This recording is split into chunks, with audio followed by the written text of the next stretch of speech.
Anaconda. मैं इस class को बिल्कुल स्टार्ट से शुरू कर रहा हूँ, शायद जिन लोगों ने था उनके लिए, जो ऑनलाइन क्लास में उनके लिए शायद थोड़ा सा रिपीट हो जाए, लेकिन अच्छी बात है, हो जाएगा।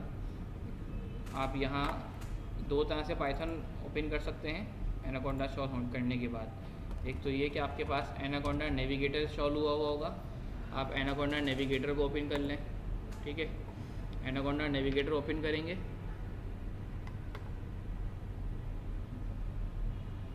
थोड़ा सा टाइम देगा, एनाकोंडा नेविगेटर ओपन हो जाएगा।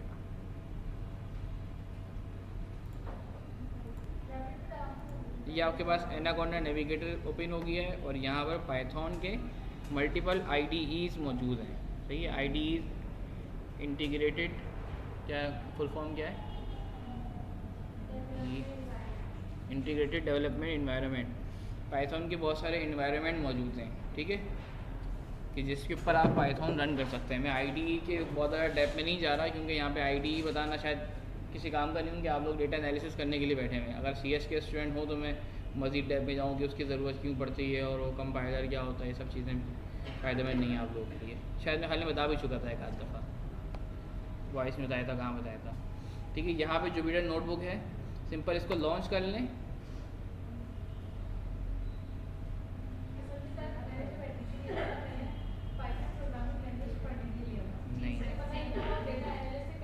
मैंने तभी इस कोर्स का नाम ही डेटा एनालिसिस करवा दिया।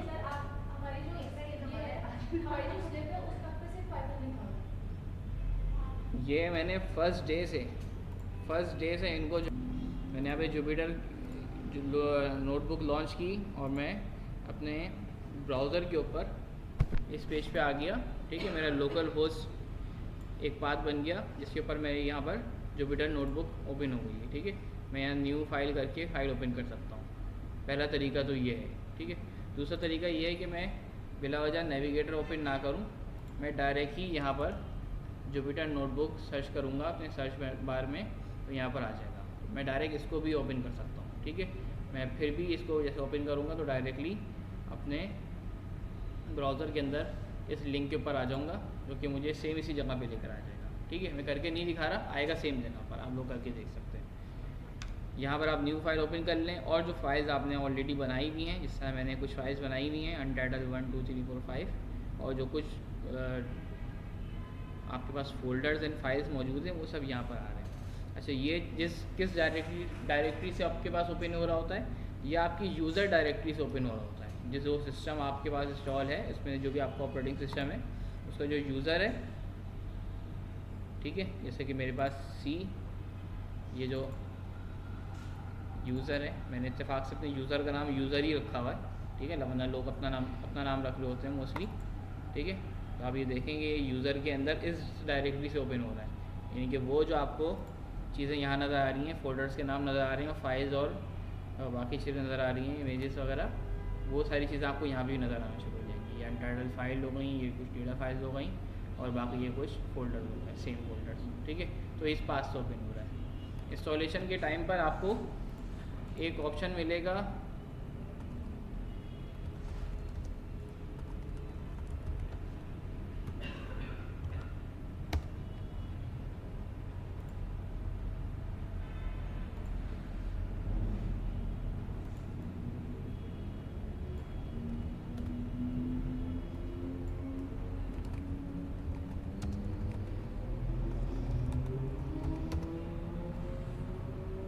मैंने ये बात बताई थी ना आप लोगों को।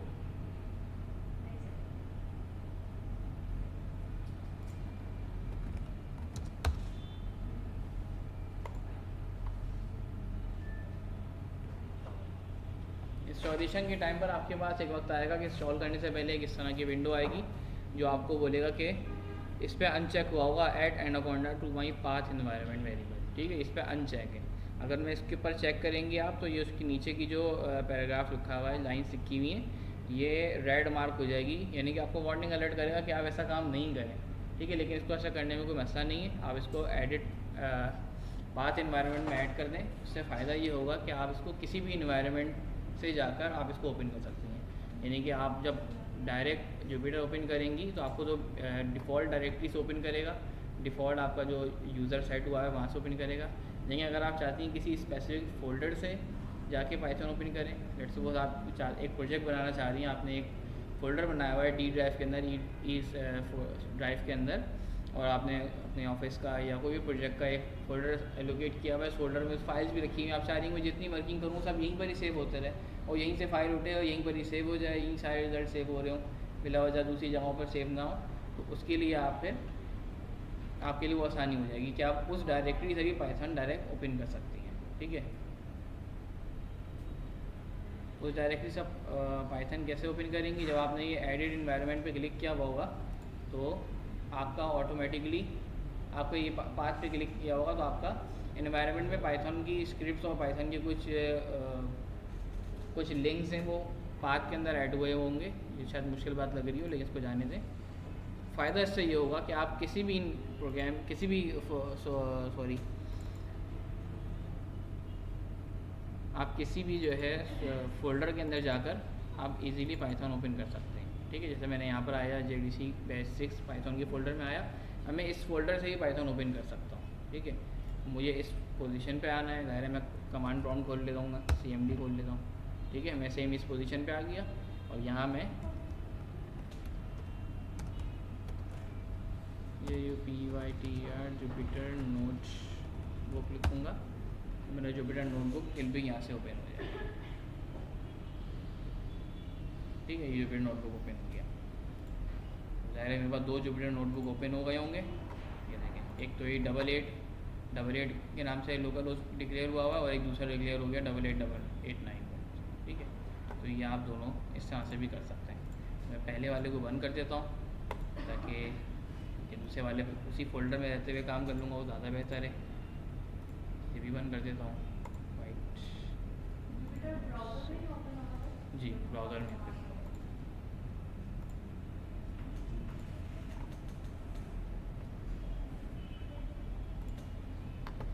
यहाँ पे मैं न्यू फाइल पे आ जाता हूँ।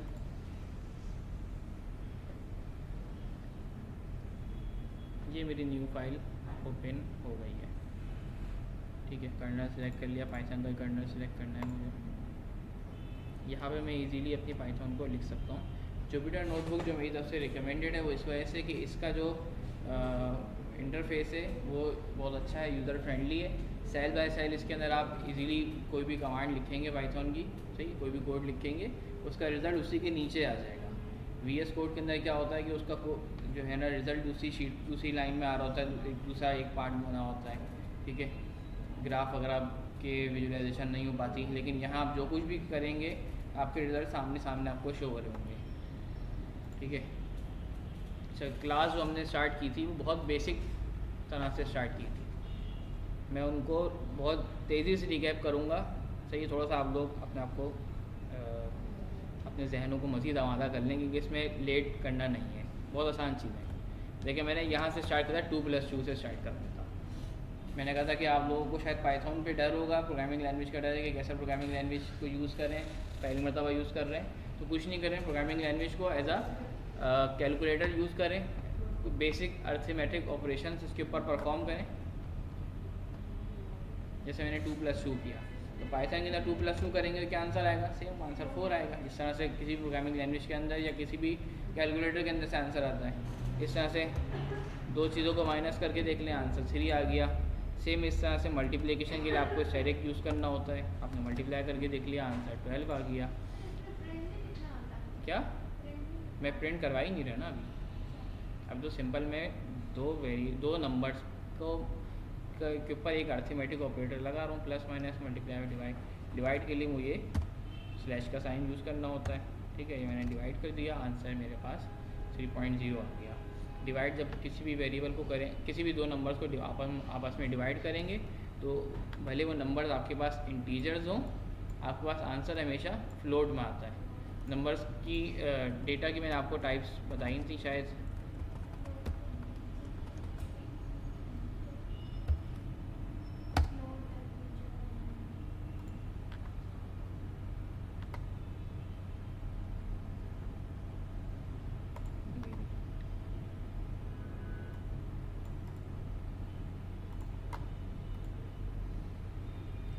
डेटा की 2 टाइप्स हैं। स्टेट्स के अंदर डेटा कैटेगोरी को होना चाहिए, डेटा न्यूमेरिक होना चाहिए। न्यूमेरिक डेटा आपके पास न्यूमेरिकली आपके पास नंबर्स की फॉर्म में, नंबर्स की फॉर्म में भी डेटा दो टाइप में हो सकता है, या तो इंटरवल की फॉर्म में हो या तो रेशो स्केल के अंदर हो। इंटरवल यानी कि आपके होल नंबर्स, सही है, 1 2 3, सही है, और रेशो मतलब ये कि वो पॉइंट्स की फॉर्म में हो, ठीक है। पॉइंट्स की फॉर्म में बहुत कुछ चीज़ें हो सकती हैं, कंपनी की जो है ना कुछ प्रॉफिट की परसेंटेज हो सकती है, इंटरेस्ट रेट हो सकता है, आपकी कंट्री का जीडीपी हो सकता है, आपकी एज हो सकती है, और बहुत सारी जो भी आपके पास परसेंटेज फॉर्म में, रेशो फॉर्म में चीज़ें, तो आपका सब चीज़ें आपके पास पॉइंट रेशो के अंदर आपके पास आ जाएंगी। तो पाइथन के अंदर भी जब हम दो इंटीजर्स को डिवाइड करेंगे, यानी कि दो इंटरवल्स वैल्यूज़ को डिवाइड करेंगे, इसको हम इंटीजर्स कहते हैं पाइथन के लैंग्वेज के अंदर, ठीक है। उसका आंसर हमें एक फ्लोट नंबर मिल जाता है। जब डेटा टाइप्स पाइथन के अंदर क्या क्या होती हैं,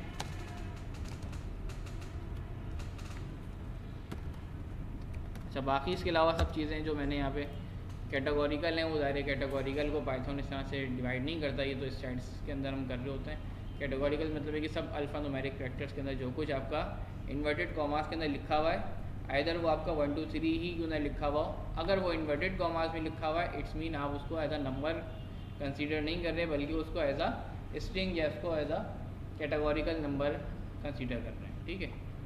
पाइथन की लैंग्वेज में उसको हम स्ट्रिंग कहते हैं। पाइथन की जो डेटा टाइप्स हैं वो क्या हैं, वो ये हैं।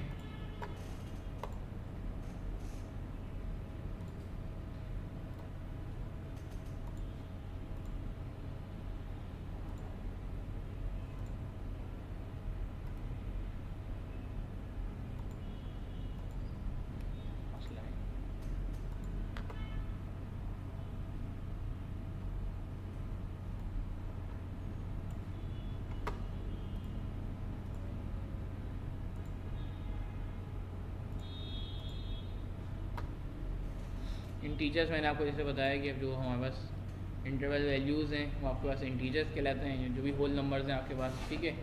वो सारी चीज़ें जो कि रेशियो स्केल्स के अंदर हैं, ठीक है, इसको हम पाइथन के अंदर एज अ फ्लोट कंसीडर कर रहे होते हैं, ठीक है। वो आपके पास डेसिमल नंबर्स हैं, यहाँ तक कि 100.0 भी अगर लिखा हुआ है, जैसे हमारे पास आंसर 3.0 आ रहा था, लेकिन फिर भी ये नंबर फ्लोट नंबर है, ठीक है। इस तरीके से वो सारी चीज़ें वो जो कि आपके पास इन्वर्टेड कॉमास में लिखी हुई हैं, आइदर वो डबल कोटेशन मार्क में लिखी हुई हैं या सिंगल कोटेशन मार्क में लिखी हुई है, ठीक है। पाइथन दोनों को जो है आप एज अ स्ट्रिंग कंसीडर करता है, जिस तरह से एसक्यूएल के अंदर भी ये था कि इन्वर्टेड कॉमास सिंगल के हों या डबल के हों वो सेम यूज़ हो रहे थे, ठीक है। या फिर ये भी एग्जांपल जो मैंने आपको बताई कि अगर आपके नंबर फॉर्म भी अगर आपका इन्वर्टेड कॉमास में करके लिखा हुआ है, इट्स मीन वो एज अ स्ट्रिंग यूज़ हो रहा है, एज अ नंबर यूज़ नहीं हो रहा, मतलब कि इसके ऊपर मैं कुछ प्लस माइनस नहीं कर सकता, बल्कि ये एज इट इज़ फॉर्म में रह सकता है, ठीक है।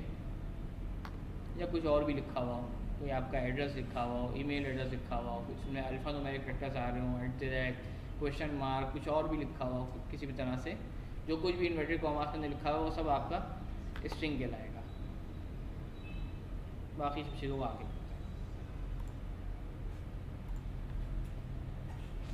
बेसिक कैलकुलेटर के तौर पे पाइथन को यूज़ कर रहे थे, डिवाइड कर लिया, डिवाइड के अंदर हम डिवाइड को पढ़ रहे होते हैं, वो क्वेश्चन और हमारे पास जो जो रिमाइंडर हमारे पास आंसर आ रहा होता है। 2 क्लास की मैथ्स अगर आप लोगों को याद हो,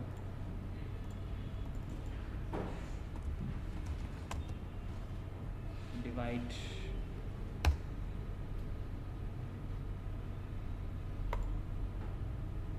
ये याद है ना, किसी भी नंबर को डिवाइड करते ऊपर जो आंसर आता था, जो हम उसको क्वेश्चन कहते थे, जो आखिर में रिमाइंडर बचा उसको रिमाइंडर कहते थे, सही। पाइथन के अंदर भी अगर आपको सिर्फ इसका क्वेश्चन चाहिए तो आपको डबल स्लैश यूज़ करना होगा। डबल स्लैश यूज़ करेंगे तो आपके पास सिर्फ क्वेश्चन आ जाएगा। अगर आप चाहते हैं कि मुझे इसका रिमाइंडर पता चल जाए तो रिमाइंडर के लिए आपको परसेंटेज का साइन यूज़ करना होगा, ठीक है। 12%4 आपके पास आंसर आ जाएगा 0। ज़ाहिर है इसका तो आंसर 0 ही है। अगर आपको हाँ एक साथ तीनों चाहें मतलब रिमाइंडर क्वेश्चन एक साथ भी आपको ज़ाहिर है सिंपल ही यूज़ कर लें, क्योंकि इसके पॉइंट के अंदर जो होगा वो आपको रिमाइंडर, बल्कि नहीं वो तो रिमाइंडर सॉल्व हो जाएगा। नहीं दोनों एक साथ नहीं, ज़्यादा अलग अलग चीज़ें अलग अलग एक साथ नहीं आ सकती, ठीक है।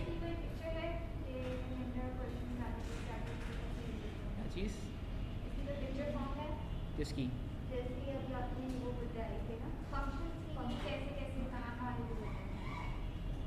अभी तो बहुत बेसिक है ये तो, इसका कुछ भी नहीं हो सकता है, वो सर्च कर लेंगे तो मिल जाएगा। पावर के लिए आपको ज़ाहिर है डबल स्टेरिक यूज़ करना होता है, ठीक है। 5 डबल स्टेरिक 2 इट मीन 5 की पावर 2, 5 की पावर 2 मतलब है कि 5 इंटू 5, 5 इंटू 5 इक्वल्स टू 25, ठीक है। मैंने 25 भी आपको निकाल के दिखा दिया, यही तो बताया था इसीलिए बताया था कि क्वेश्चन ना है, ठीक है। 5 की पावर 2, सही, पावर मतलब होता है कि वो नंबर को,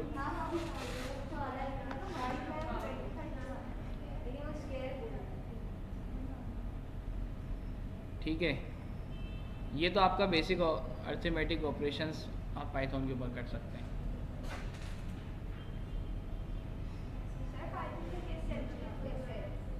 पाइथन केस सेंसिटिव कैसे है? देखिए पाइथन एक केस सेंसिटिव लैंग्वेज है, जिस तरह एसक्यूएल जब हम पढ़ रहे थे तो एसक्यूएल केस सेंसिटिव नहीं थी, लेकिन पाइथन केस सेंसिटिव है।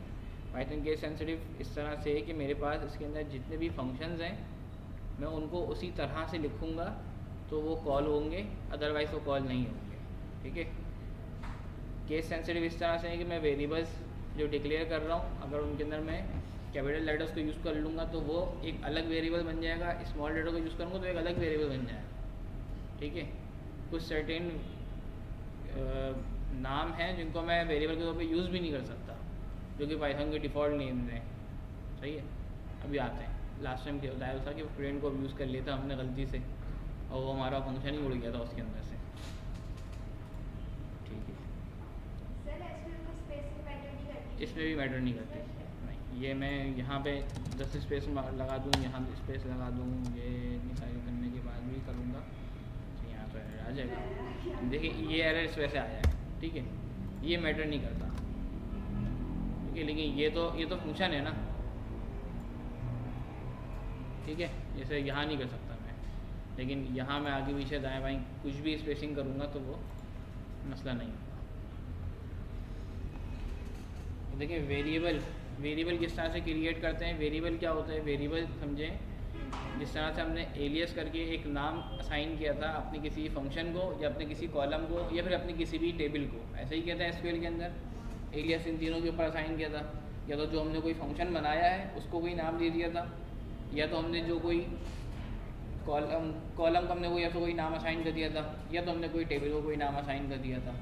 तो वो जो नेम हमने असाइन किया था वो तो वहाँ एक टेम्परेरी था, सही है। लेकिन पाइथन के अंदर अगर आप किसी को कोई नाम असाइन करते हैं तो बेसिकली वो आप उसको एक उससे मंसूब कर देते हैं उस सारी वैल्यूज़ को या उस सारे ऑब्जेक्ट को उस नाम से। यानी कि आप वेरिएबल बनाने का मतलब ये कि जब भी आप उस नाम को कॉल करेंगे इट्स मीन आप उस नाम के पीछे की पूरी जो भी वर्किंग है आप उसको कॉल कर रहे हैं, या आइदर उस नाम के पीछे एक पूरा फॉर्मूला छुपा हुआ हो, सही है, या उसके पीछे पूरा एक टेबल छुपा हुआ हो, एक पूरी लिस्ट छुपी हुई हो, या कुछ भी छुपा हुआ हो, या सिंपल एक कोई चीज़ कोई एक नाम रखा हुआ हो, ठीक है।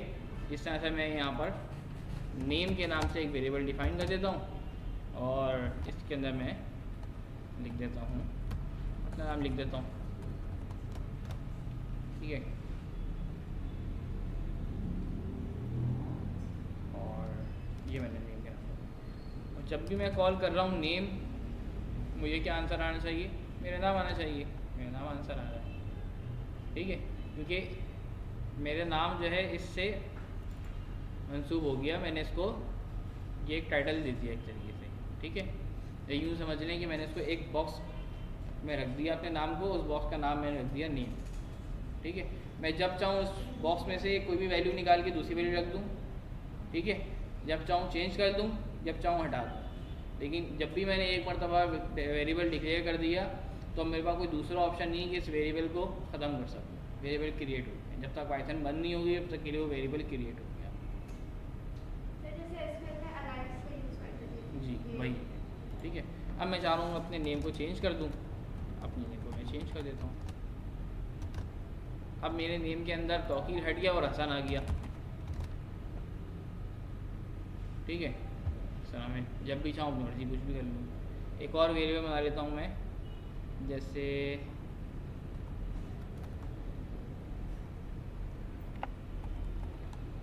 मैं बना देता हूँ टोटल। अच्छा, मैं बता दूंगा कि मैं अंडरस्कोर क्यों यूज़ कर रहा हूँ। ये मैंने बना दिया टोटल स्टूडेंट, ठीक है। अच्छा, एक वेरिएबल के अंदर दूसरा वेरिएबल भी कॉल हो जाता है, ठीक है।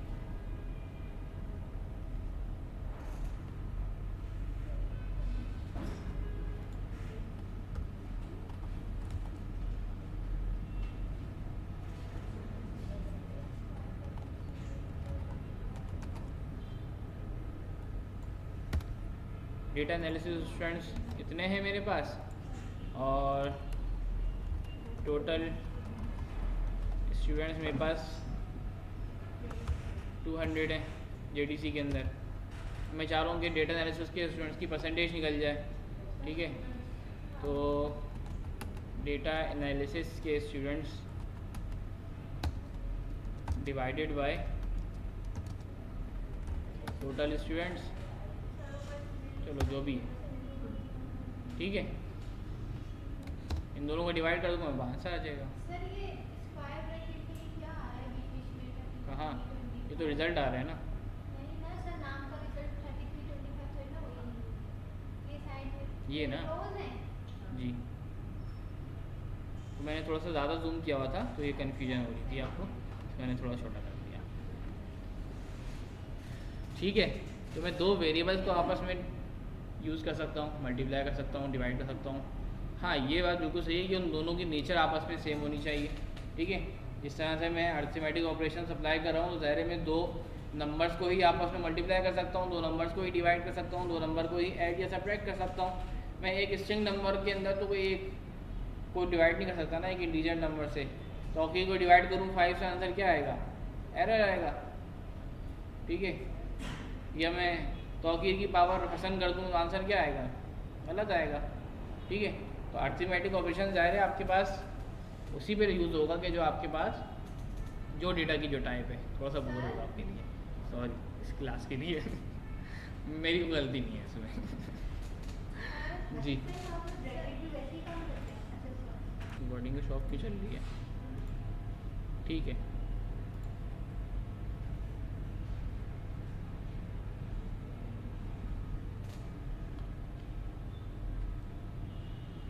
देखें ये कुछ रूल्स हैं पाइथन में वेरिएबल को क्रिएट करने के। पहला रूल ये कि जो वेरिएबल का नाम है वो पाइथन की कोई कीवर्ड नहीं होना चाहिए। कीवर्ड से मुराद है कि वो कुछ पाइथन के पास कुछ कीवर्ड्स हैं कि जिसके लिए उसके पास उन वर्ड्स के लिए सर्टेन मीनिंग्स हैं ऑलरेडी। तो जब आप उन्हीं वर्ड्स को एज अ वेरिएबल यूज़ करेंगे तो वो परेशान हो जाएगा कि आप मुझसे वो काम करवाना चाह रहे हैं या मुझे अपना नाम बताना चाह रहे हैं, क्या करना चाह रहे हैं, ठीक है। वो घबरा जाएगा, परेशान हो जाएगा और आखिर में एरर आ जाएगा। वो कीवर्ड्स क्या हैं, वो कीवर्ड्स भी देख लेते हैं।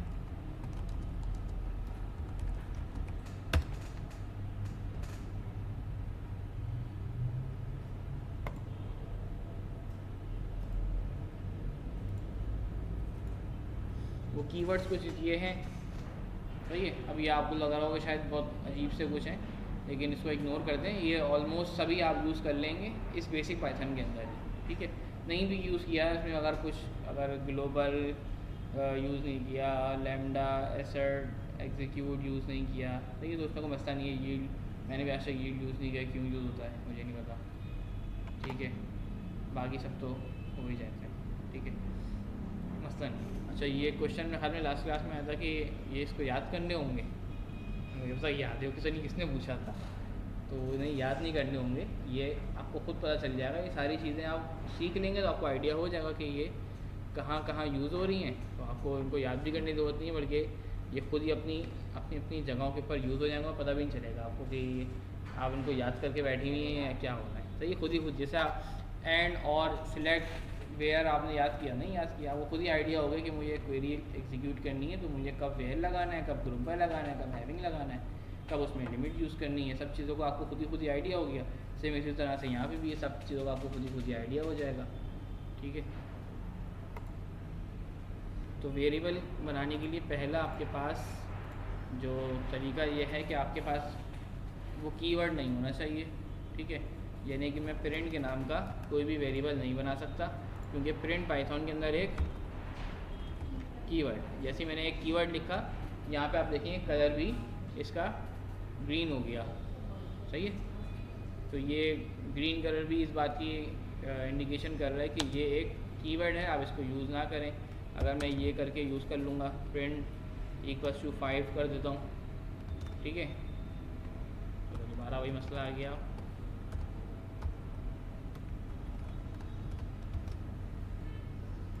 एरर आ गया माशाल्लाह।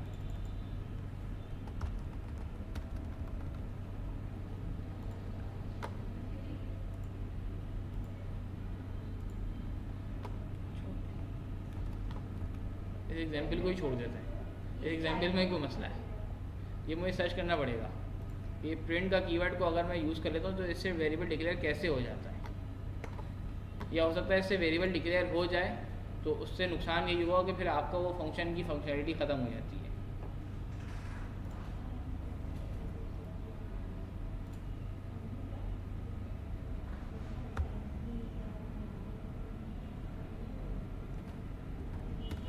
ठीक है, अच्छा दूसरा रूल क्या है आपके पास, दूसरा रूल ये है कि आप इसमें स्पेस को यूज़ नहीं कर सकती। जिस तरह आपको एसक्यूएल के अंदर याद होगा, जब आप एलियस को डिफ़ाइन कर रही थी, तो एलियस डिफ़ाइन करने के लिए आपने, जब आपको कोई एक प्रॉपर बड़ा नाम देना था, नंबर ऑफ़ एम्प्लॉइज़, तो आपने स्पेस यूज़ नहीं किए थे।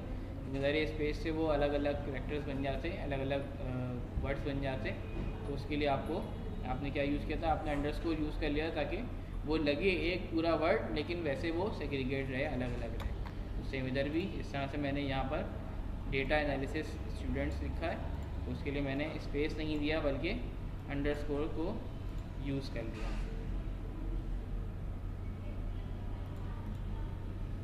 तीसरा है कि first character must be letters और अंडरस्कोर। पहला करेक्टर जो है किसी भी वेरिएबल को असाइन करने के लिए वो या तो कोई लेटर होगा या तो अंडरस्कोर होगा, ठीक है। यानी कि मैं अगर कोई वेरिएबल डिक्लेयर कर रहा हूँ, इसका नाम मैं रख देता हूँ फर्स्ट वेरिएबल, ठीक है, और इसको मैं वैल्यू 10 असाइन कर देता हूँ, तो मैं ये वेरिएबल कभी भी डिक्लेयर नहीं कर सकता, क्योंकि मैंने यहाँ पर डिक्लेरेशन के टाइम पर सबसे पहले एक इंटीजर यूज़ कर लिया, सही। तो ये पाइथन का ये रूल है कि ये वेरिएबल डिक्लेरेशन में आपको सिर्फ लेटर या फिर अंडरस्कोर यूज़ कर सकता है। अगर मुझे कुछ इसी तरह का वेरिएबल यूज़ करना है तो या तो मैं इससे पहले अंडरस्कोर यूज़ करूँ, ठीक है, या तो मैं अपनी प्रैक्टिस इस तरह से बनाऊँ ही नहीं कि मैं कोई पहले इंटीजर्स को यूज़ करूँ, बल्कि मैं इस तरह से वर्किंग कर लूँ, ठीक है।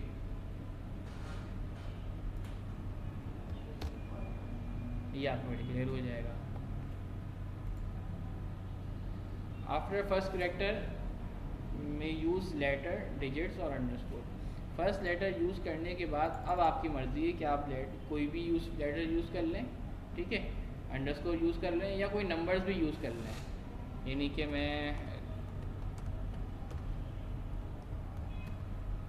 ये भी यूज़ कर सकता हूँ वेरिएबल अंडरस्कोर 2, सही, क्योंकि मैं फर्स्ट पार्ट मैंने कर लिया, मैं इसको अंडरस्कोर करके या बीच में भी कोई भी कैरेक्टर्स लिख सकता हूँ, लेकिन बस इनिशिएट में या तो लेटर से करूँगा या तो मैं अंडरस्कोर से करूँगा, ठीक है। तो ये मेरे पास कंपलसरी है। Second variable equals to value में दे देता हूँ, जब शिफ्ट एंटर करके मेरे पास ये कोड रन हो रहा है। तो वेरिएबल के नेम जो है वो केस सेंसिटिव है। केस सेंसिटिव का मतलब ये है कि अगर मैं आपके पास एक वेरिएबल डिक्लेयर कर रहा हूँ एज का, और अपनी मैं यहाँ पर एज लिख रहा हूँ, ठीक है, तो ये वेरिएबल और अगर ये कोई वेरिएबल है, ठीक है, इसके अंदर मैं ये एज डाल रहा हूँ, और ये एक वेरिएबल है जिसके अंदर मैं, ठीक है, ये एज डाल रहा हूँ, तो ये तीनों डिफरेंट है, ठीक है। जबकि बज़ाहिर तीनों एज हैं, ये एज, लेकिन जब मैं इसको कॉल करूँगा तो 27 आ जाएगा, जब मैं इसको कॉल करूँगा तो 24 आ जाएगा, और जब मैं इसको कॉल करूँगा तो 50 आ जाएगा, ठीक है। केस सेंसिटिव का मतलब ये है कि हर एक चीज़ इसकी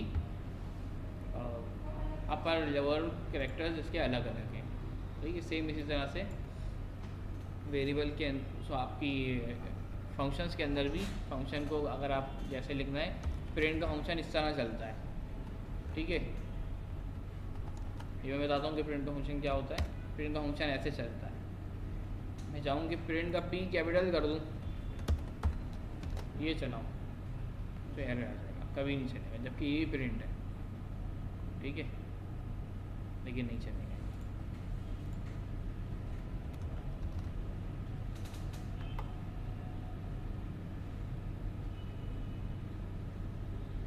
तो ये आप लोगों को क्लियर हो गया, वेरिएबल के नेम केस सेंसिटिव है, ठीक है। अच्छा, सिर्फ ये 3 केस सेंसिटिव नहीं, केस सेंसिटिव का मतलब है कि कुछ भी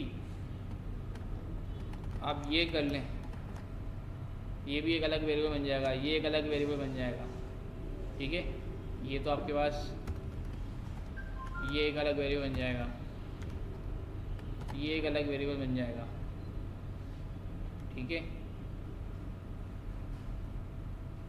तो हर एक आप जितने भी कैरेक्टर का आप वेरिएबल बना रहे हैं उसकी उतनी सारी पॉसिबिलिटीज़ हैं बनने की, तो इसको ख्याल रखना होगा। या इसके लिए बेस्ट ऑप्शन ये है कि आप अपना एक स्टाइल चूज़ कर लें कि मैं एक वेरिएबल बनाने के लिए ये एक स्टाइल रखूँगी, इस तरह जो भी आपका अपना एक स्टाइल हो वो आप सेट कर लें कि मैं स्मॉल लेटर के अंदर से आप लिखें, ठीक है, या शॉर्ट फॉर्म में लिख लें, पूरा इतना बड़ा सेंटेंस ना लिखें, वेरिएबल पूरा कि आपको इसमें पूरी कहानी वेरिएबल के अंदर लिख दें, बाद में उसको कॉल करने में ही पूरा आधी लाइन आपकी कंज्यूम हो जाए सिर्फ एक वेरिएबल को कॉल करने में, कि जो है ना आप पूरी यहाँ पे लिख दें कि माई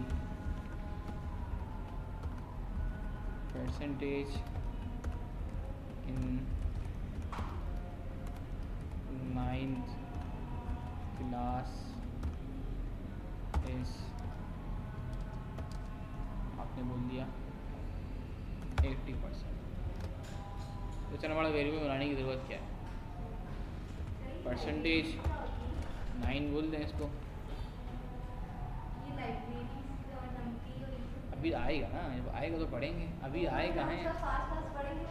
नहीं, अभी उसको देखें, मेन फोकस उसी पे करना है, तभी आपको ये फास्ट पढ़ा रहा हूँ मैं। अगर इसमें आपको लगे कि फास्ट हो रहा है तो वही फ़ौरन रुक दें, क्योंकि इसमें कुछ भी नहीं है, बस तभी मैं इसको तेज़ी से पढ़ा रहा हूँ, क्योंकि एक्चुअल आपको पहुँचना वहीं है, वहाँ पहुँच के आपको बहुत आराम से पढ़ाऊँगा।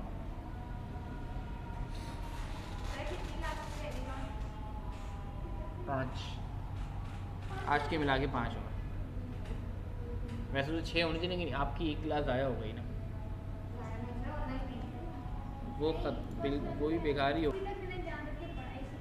चलिए, सही हो सकता है आपकी एनालिसिस यही डेटा आपने ये एनालिसिस करी है, अब ये इसको आगे आप प्रूफ कर सकती हैं डेटा मज़ीद यूज़ करते थे कि आपकी एनालिसिस सही है कि नहीं। स्टैट्स पढ़ी है कि नहीं पढ़ी, अभी कौन सी क्लास में, यूनिवर्सिटी का, तो स्टैट्स तो सब्जेक्ट नहीं आया अभी तक।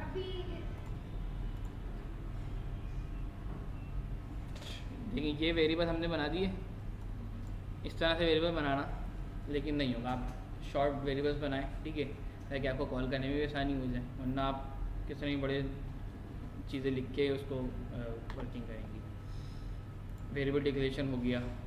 अच्छा, कुछ ऑपरेटर्स मैं ख्याल में गर्ल्स की क्लास में यहीं तक करवाया था ना, लास्ट क्लास में यहीं तक था, ये इसके बाद भी रहा भाई, यहीं तक था। चले, वेलकम टू क्लास। जो लोग ऑनलाइन थे उनके लिए आप लोगों ने कुछ लॉजिकल ऑपरेटर्स भी पढ़ लिए हैं एसक्यूएल के अंदर, मैं उनको बस ऐसे ही गो थ्रू, जिस तरह आप तक ये गो थ्रू कराया उसको ये भी इस तरह से मैं पास करवा रहा हूँ। ग्रेटर दैन लॉजिकल ऑपरेटर्स जो आपने पढ़े हैं, greater than equals to, less than equals to, is equal to, not equals to, ठीक है, लॉजिकल ऑपरेटर्स। जी ठीक है, आ जाएंगे उसके साथ।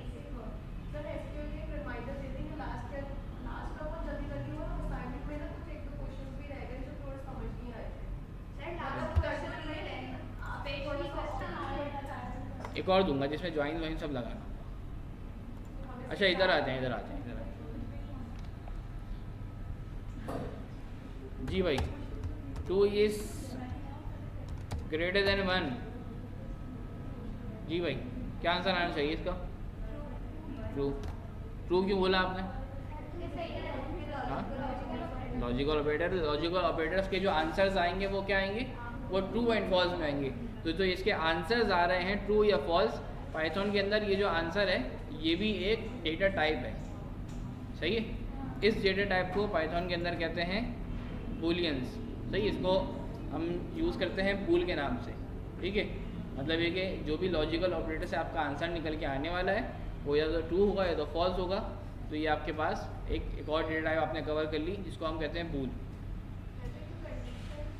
हाँ, कंडीशंस बोलें, जो भी बोलें, कंडीशंस बोलें या कंडीशन, लॉजिकल ऑपरेटर के ऊपर तो कंडीशन लगती है, ठीक है। तो वो जो कंडीशन लग रही है बिल्कुल ऐसा ही है, करके देख लेते हैं अभी। नहीं आपने फरमाइश की है, ये देखें अभी फॉल्स हो गया, ठीक है। ऊपर भी कर सकते हैं, आप दोनों की फरमाइश एक साथ पूरी कर दी मैंने, ठीक है। Greater than equals to, less than equals to clear हो गया, प्रैक्टिस कराने की ज़रूरत ही नहीं है मुझे। इक्वल्स टू पे आ जाएं जी। अच्छा, पहली बात तो ये कि जब आपको इक्वल्स को डबल इक्वल्स लगाना पड़ता है, ठीक है। वो क्योंकि इक्वल्स के ज़रिए तो आप वेरिएबल डिक्लेयर करते हैं ना, तो वन कोई वेरिएबल बन नहीं पाएगा। अगर आप इसको 1 = 5 पाएंगे तो एरर आ जाएगा, ठीक है। तो ये इसको एक वेरिएबल बनाने के चक्कर में होगा ये कि ये वेरिएबल हो ज़ाहिर है 1 के ज़रिए, कोई इंटीजर के ज़रिए आपका कोई वेरिएबल डिक्लेयर हो नहीं सकता, तो आपको यहाँ पे डबल इक्वल्स टू लगाना पड़ता है, ठीक है। 1 = 5 यानी कि 1 5 के बराबर है। फॉल्स आंसर 1 5 के बराबर नहीं है। हाँ, 1 इज़ नॉट इक्वल्स टू, कहाँ चला गया वो, नॉट इक्वल्स टू 5 या 4, कुछ भी ले लें जी, ट्रू आ गया, सही है। ये सेम चीज़ आप लोग एसक्यूएल के अंदर अच्छे से प्रैक्टिस कर चुके हैं। एक और चीज़, अब वो वाले ऑपरेटर्स जिनको हमने यूज़ किया था एंड और नॉट वाले ऑपरेटर्स, ठीक है, उनका पर्पस क्या होता है, एंड का पर्पस क्या होता है। जब दोनों कंडीशंस आपकी ट्रू होंगी तो आपके पास आंसर क्या होगा, रिटर्न जो होगा वो ट्रू होगा। और के अंदर क्या होगा, जब कोई भी एक कंडीशन ट्रू हो जाएगी तो आपके पास आंसर ट्रू हो जाएगा। नॉट के अंदर क्या होगा कि जो भी आंसर निकल रहा है उसका उलट हो जाएगा, उसका अपोजिट हो जाएगा, ठीक है। एक बेसिक प्रैक्टिस करके देख लेते हैं। 3 इज़ लेसर देन, पहले ग्रेटर की करते हैं, greater than 2 and 5 is less then 10। क्या आंसर आना चाहिए इसका,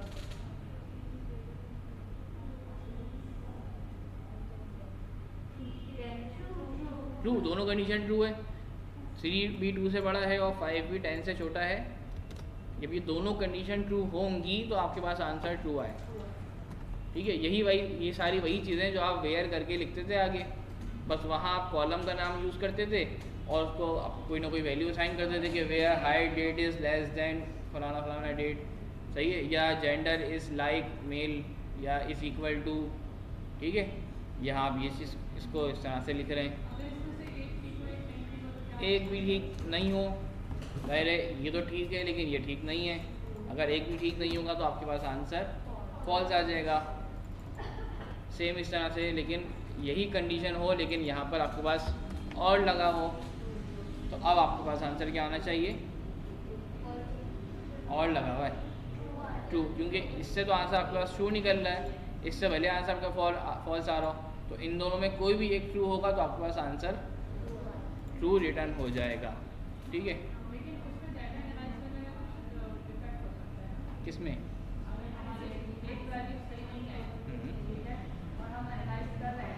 नहीं, हम तो कंडीशन ही लगा रहे हैं कि भाई इन दोनों में से कोई भी एक वैल्यू सही हो जाए तो मुझे आंसर चाहिए, ठीक है।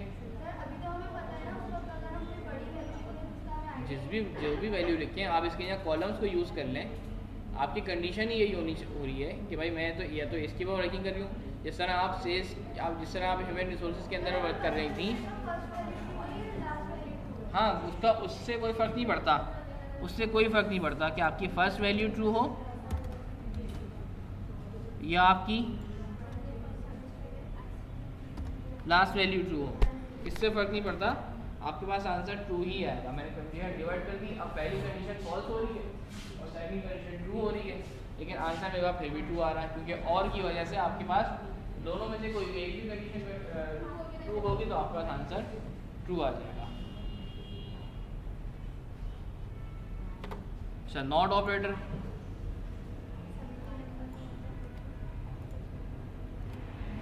जी क्या आंसर आना चाहिए इसका? फॉल्स, बिल्कुल सही, फॉल्स। अच्छा, इसी के पहले मैं यहाँ लगा रहा हूँ नॉट, तो अब क्या होना चाहिए? जिस तरह हम नॉट लाइक करके लिखते थे ना, हाँ, या नॉट इन करके लिखते थे, ठीक है, तो वो वाली लिस्ट हमारी एक्सक्लूड हो जाती थी और बाकी सब इंक्लूड हो जाता था। यानी कि इन से क्या इन करके वो सब चीज़ें ट्रू जो होने वाली थी वो नॉट इन की वजह से फॉल्स हो जाती थी। इस तरह से 3 - 2 आपके पास आंसर फॉल्स है, लेकिन जब मैं नॉट यूज़ कर लूँगा तो यही मेरा आंसर डिवाइड हो जाएगा, अब मेरे पास आंसर ट्रू हो जाएगा।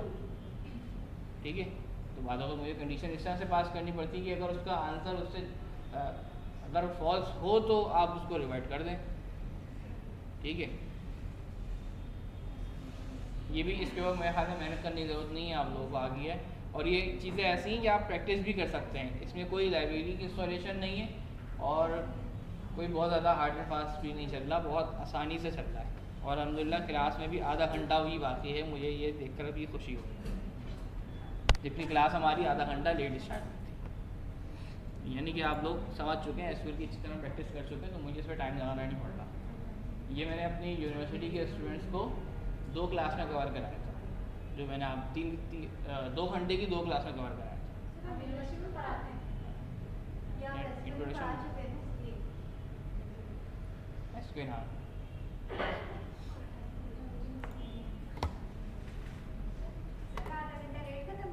नहीं टाइम पे ख़त्म होगी, 9 बजे ख़त्म होगी। आगे करो, मैं छोड़ नहीं रहा, अभी तो बेसिक चल ही रही हैं, बेसिक ख़त्म नहीं हुई। सिंपल अर्थ, आप अभी तक आपने क्या किया? आपने बेसिक अर्थमेटिक ऑपरेशन परफॉर्म किए, plus minus multiply divide, power और क्वोशंट और जो भी चीज़ें हैं आपने देख ली। वेरिएबल डिक्लेयर करना वो देख लिया। हाँ, वेरिएबल डिक्लेयर करने के बाद आपने लॉजिकल ऑपरेटर्स देख लिए, greater than, less than, equals to, not equals to. ठीक है, जो ऑपरेटर्स आपके पास होते हैं उनको यूज़ कर लिया, एंड और नॉट। अब कुछ बेसिक आपके पास जो पाइथन के हमारे पास फंक्शंस हैं, बाय डिफ़ॉल्ट फंक्शंस, उनको देख लेते हैं। इसके अंदर सबसे पहले हम यूज़ करते हैं प्रिंट को। ठीक है, प्रिंट एक फंक्शन है पाइथन के अंदर। अच्छा, ये बात याद रखेंगे, फंक्शन जो भी होता है, जिस तरह से आपने डेटाबेस के अंदर एसक्यूएल के अंदर फंक्शन जब आप कॉल करती थी, चाहे आप एग्रीगेट फंक्शन कॉल करें, काउंट करके, मैक्स करके, एवरेज करके, सम करके, तो आपको ब्रैकेट यूज़ करना पड़ता था, या आप डेट यूज़ करती थी, ईयर, मंथ, डे वाले भी यूज़ कर, जब भी आपने यूज़ किए हैं तो आपको ब्रैकेट यूज़ करना पड़ता है। तो इधर भी जब भी आप किसी फंक्शन को कॉल करेंगे तो आपको ब्रैकेट को यूज़ करना होगा। ठीक है, विदाउट ब्रैकेट फंक्शन कॉल नहीं हो सकता। फंक्शन की मुख्तलिफ टाइप्स है ना, फंक्शन तो फंक्शन है, फंक्शन ये कि एक सेट ऑफ प्रोग्राम जो कि इसके अंदर, जिसको एक हमने एक फंक्शन बना दिया है, जब भी उसको हम कॉल करेंगे तो उसके पीछे का जो प्रोग्राम है, जो कोड है, वो खुद ही एग्जीक्यूट हो जाएगा और आपको वो ला के दिखाएगा। जिस तरह से डेट डिफ का फंक्शन आपने पढ़ा था, आप कॉल कर रहे थे डेट डिफ का फंक्शन और आपको रिजल्ट मिल रहा था, आंसर्स आपके डिज़ायर्ड जो आपने बताया हुआ है कि आपको ईयर्स में चाहिए या मंथ में चाहिए, तो वो खुद ही उनको दरमियान 2 डेट्स के दरमियान डिफरेंस कैलकुलेट करके आपको आंसर लग जाएगा। यानी कि उस सर्टेन फंक्शन के पीछे कोई एक कोड है जो कि छुपा हुआ है, आपको नज़र नहीं आ रहा, लेकिन उसके पीछे कोड एग्जिस्ट करता है। एसक्यूएल के अंदर उसने अपने पास ये कोड रखा हुआ होगा। ठीक है, जो जैसे जब भी आप फंक्शन कॉल कर रहे हैं और उसकी चीज़ें पास कर रहे हैं, उसकी ज़रूरत के मुताबिक चीज़ें उसको दे रहे हैं, उसके आर्ग्यूमेंट्स जो हैं वो फ़ौरन आपको उन चीज़ों का रिटर्न दे रहा है जो उसके पीछे कोड के अंदर सेव नहीं है। ठीक है, जो उसको परफॉर्म करने को टास्क दिया हुआ है। इस तरह एक प्रिंट एक फंक्शन है। प्रिंट फंक्शन क्या काम करता है? प्रिंट फंक्शन आपकी चीज़ों को, जिस तरह हम प्रिंट कर क्या करते हैं, प्रिंट से इंग्लिश अंग्रेजी ज़बान में प्रिंट का क्या मतलब होता है? प्रिंट करना। तो इसके अंदर प्रिंट का मतलब प्रिंट करना ही होता है। ठीक है, तो जवाब जवाब मिला? नहीं मिला, मैं देता हूँ। आपने कहा था वेरिएबल को कॉल कर रहे हैं और वेरिएबल को प्रिंट कर रहे हैं, यानी कि मैं यहाँ पे बोल रहा हूँ प्रिंट मैंने कोई वेरिएबल डिक्लेयर किया था ऊपर। मेरे कड़ी एज का अच्छा वो मैंने ना उसको कर्नल रिस्टार्ट कर दिया था अपना, तो मेरे पास वो रिमूव हो गया होगा। ये मैंने दोबारा वेरिएबल डिक्लेयर कर दिया। अब मैं बोल रहा हूँ प्रिंट नेम, तो ये नेम के अंदर जो कुछ रखा हुआ है ना, इसका प्रिंट शो हो रहा है मुझे। सही है, मेरे जुमलों में वर्क करेगा। नेम के अंदर जो कुछ भी रखा हुआ है इसका आपको प्रिंट शो हो रहा है। और जब भी आप ये कॉल कर रहे हैं, प्रिंट कीवर्ड है ना, तो ये ठीक है, और जब आप डायरेक्ट वेरिएबल का नाम, वेरिएबल को कॉल कर रहे हैं, तो ये आप वेरिएबल को कॉल कर रहे हैं, मतलब ये कि आप बोल रहे हैं कि वो लेकर आओ नेम में क्या है। सही है, एक चीज़ को लेकर आना और एक चीज़ की प्रिंट लेके आना, फ़र्क है। सही है, आप प्रिंट के अंदर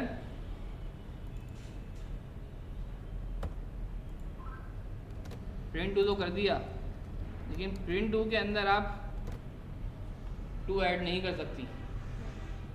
सही है, क्योंकि ये प्रिंट है, ये उस चीज़ की कॉपी, एक चीज़ कॉपी और एक चीज़ ओरिजिनल है।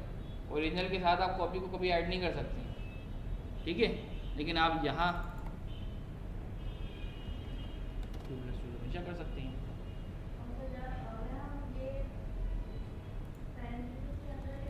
ऐसा ही बिल्कुल, अगर आप चाहती हैं कि प्रिंट के अंदर कोई वर्किंग करें तो ये आप कर सकती हैं। तो पहले क्या होगा कि आपका ये अर्थमेटिक ऑपरेशन परफॉर्म होगा और इसका जो भी आंसर हो रहा होगा वो आपका प्रिंट हो जाएगा। तो ये आपको सिर्फ शो हो रहा है, इस नंबर का आप कुछ कर नहीं सकती, सिर्फ देख सकती हैं। आप चाहेंगे नहीं इस 4 को अब मैं डिवाइड कर लूँ 5 से, वो 5 से जो मैंने एक वेरिएबल बना के सेव किया हुआ है, तो ये नहीं कर सकती। सही है, तो देखने में तो एक जैसा लग रहा है कि उसका भी आंसर 4 आ रहा है, इसका भी आंसर 4 आ रहा है, लेकिन फ़र्क है, ठीक है। वेरिएबल मेमोरी में स्पेस लेता है, प्रिंट नहीं लेता। प्रिंट नहीं देता, उसका एक वेरिएबल बन जाएगा, वो आपके मेमोरी के अंदर सेव हो जाएगा। आप जब भी चाहें इसको कॉल कर लें और ये आपके पास जब भी चाहें इसको आप प्रिंट करेंगे, आपके पास सिर्फ प्रिंट आएगा इसका। अच्छा, प्रिंट आपके पास एक वेरिएबल है, मैंने आपको दिखा दिया, और ये भी करके दिखा दिया कि प्रिंट के अंदर अगर आप कोई अर्थमेटिक ऑपरेशंस परफॉर्म करेंगे तो वो आपके पास उसी तरह से परफॉर्म होने के बाद रिज़ल्ट आ जाएगा। नंबर 1, प्रिंट के अंदर से अर्थमेटिक ऑपरेशंस होते हैं। नहीं और भी जो आप करना चाहें कर लें, यानी कि आप ये कर लें।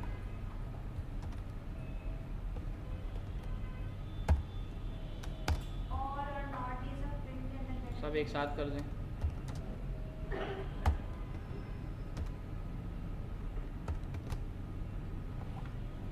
ठीक है, जो कुछ आप करेंगी उसका अब ये यहाँ पर जो आंसर आ रहा है वो प्रिंट हो रहा है, ठीक है।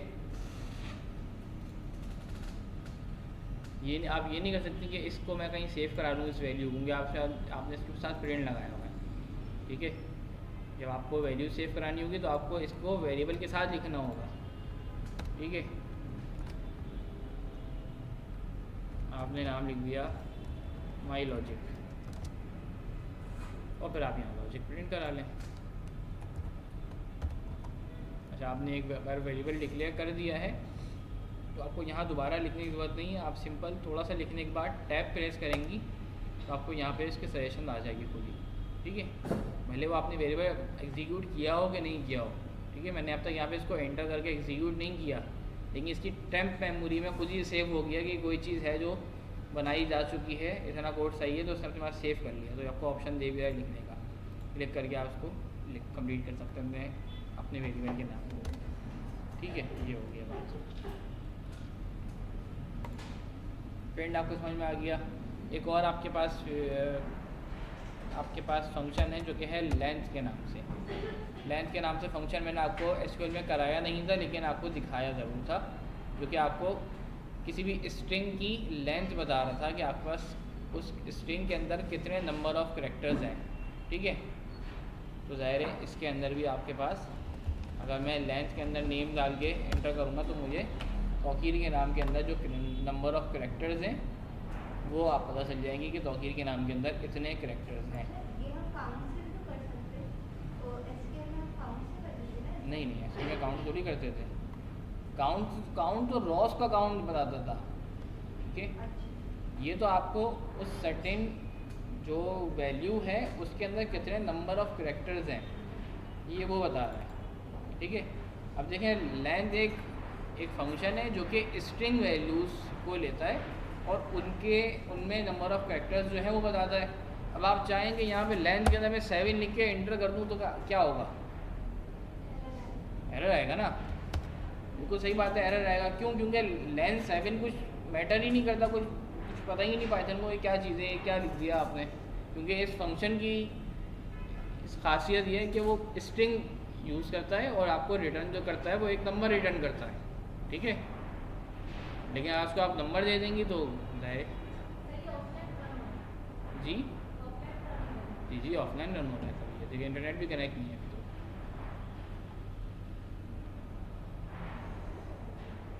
लेंथ होगी आपके पास। अच्छा, टाइप्स हमने पढ़ चुके हैं, हमने टाइप्स देखी थी, इंटीजर देख लिया, फ्लोट देख लिया, स्ट्रिंग देख लिया और बूल देख लिया, ठीक है। ये 4 डेटा टाइप हम पढ़ चुके हैं। एक और फंक्शन है हमारे पास टाइप के नाम से, ठीक है, जो कि आपको टाइप बताता है कि जो वेरिएबल है या जो वैल्यू आप पास कर रही हैं वो उसकी टाइप क्या है, सही है। अगर मैं खाली कोई नंबर लिखूँ टाइप 2 तो मुझे बता देगा कि इसकी टाइप इंटीजर है, ठीक है। ये बताया था मैंने लास्ट क्लास में ऑनलाइन, नहीं। अगर मैं यहाँ लिखूँ पाई की वैल्यू क्या होती है, पाई की वैल्यू आगे 1/4 आगे नहीं याद किसी को, नहीं याद तो नहीं चाहिए ना, ठीक है। तो ये इसका टाइप फ्लोट हो गया।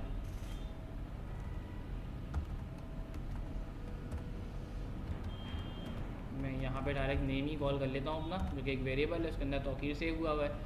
मैं चाहूँ तो डायरेक्ट कोई स्ट्रिंग भी चेक कर सकता हूँ, जिस तरह से मैं यहाँ पे मैं डायरेक्ट नंबर्स कॉल कर रहा हूँ, वेरिएबल भी कॉल कर सकता हूँ, ठीक है। तो ये मुझे बता रहा है ये स्ट्रिंग, ये मुझे वेरिएबल का नहीं बता रहा।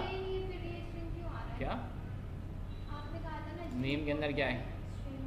नेम के अंदर तो एक स्ट्रिंग सेव हुआ हुआ है ना, ठीक है। इस तरह से माई लॉजिक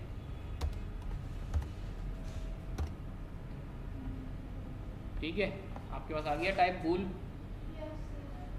सामने सामने चीज़ें और बहुत आसान है, मुश्किल नहीं है।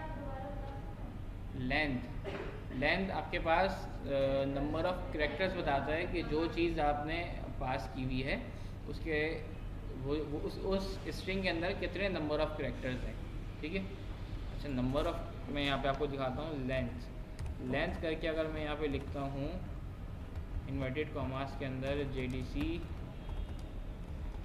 TDIT सिटी, ठीक है।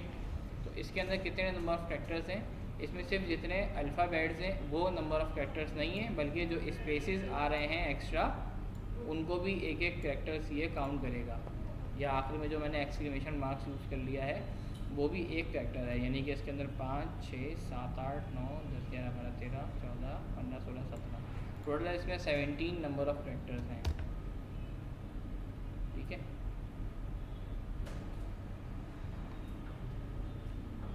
आपके पास रिटर्न क्या आ रहा है? एक नंबर पैराग्राफ लिख दें तो पैराग्राफ अगर नेक्स्ट से कॉपी करें तो बता देगा कितने हैं। उसमें कितने नंबर ऑफ फैक्टर्स हैं सर वो स्पेसेस काउंट करेगा, बिल्कुल स्पेसेस भी काउंट करेगा, @ और हैश सब काउंट करेगा, ठीक है। स्पेसेस नहीं कराने काउंट उसके लिए जाएगा आपको अब ज़रूरत आएगी ना बेसिक पाइथन की। बेसिक पाइथन तो आपको जब आपको आती होगी तभी आप चीज़ों को इस तरह से चेंज करेंगी कि आप अपनी जो आपका जो डिज़ायर्ड आउटपुट है आप उस तक पहुंच पाएंगी, ठीक है।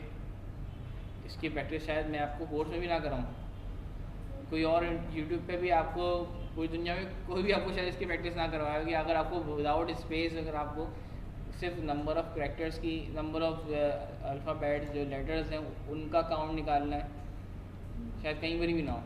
लेकिन आपका सवाल है आपको होना चाहिए, तो उसके लिए और होगा बिल्कुल इसी तरह से बेसिक पाइथन से, ठीक है।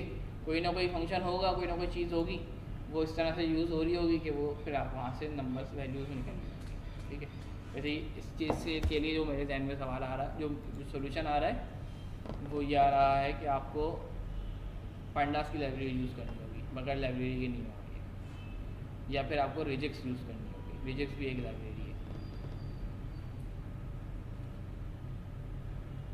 रिजिक्स के ज़रिए आप स्पेसेस को फाइंड कर लेंगी, और स्पेसेस को फाइंड, जितने स्पेसेस हैं उतने माइनस कर लेंगी लेंथ में से टोटल, तो आपका जो बचेगा आंसर वो आपके पास। सर हम लाइब्रेरीज यूज करते हैं, क्या आपको 3 लाइब्रेरी यूज़ करना पड़ेगा मैं। अगर आप लोगों ने इसी तरह एक जिंदा दिनी साथ पढ़ते रहे तो कुछ वहीद नहीं कि आप लोगों को आगे तक लेके चले आऊँ। मैं आज सोच रहा था ऐसे ही, क्योंकि मैंने अपने स्टूडेंट की एक प्रॉब्लम को सॉल्व किया। वैसे इसमें बहुत डिटेल बहस हो सकती है, ठीक है। कोशिश करिएगा जब कोई मैं सेशन अरेंज करूँगा तो इस तरह के बहुत सारे क्वेश्चन रेडी रखिएगा अपने पास, ताकि ये जो कन्फ्यूजन हैं इसको वहीं पर ही क्लियर किया जा सके। ठीक है, तो लेंथ हम यहाँ पे थे, लेंथ हमारे पास जी प्रिंट आ जाते हैं इसके ऊपर। लेंथ जो भी हमने स्ट्रिंग पास किया उसके नंबर ऑफ़ कैरेक्टर्स का जितने भी नंबर ऑफ़ कैरेक्टर्स उसके अंदर एग्जिस्ट करते हैं वो हमारे पास यहाँ पर आ जाएंगे। Right, number of characters integer में होंगे, फ्लोट में नहीं हो सकते। आपके पास यहाँ पर इंटीजर आ रहा है, ठीक है। अच्छा, आप जिस तरह से एसक्यूएल के अंदर मल्टीपल फंक्शंस को भी एक साथ यूज़ करते थे, इधर भी कर सकते हैं, ठीक है, क्योंकि इसका आंसर एक इंटीजर है, ठीक है, यानी कि इसके पीछे एक इंटीजर छुपा हुआ है। तो क्या मैं इसको मैं देख सकता हूँ?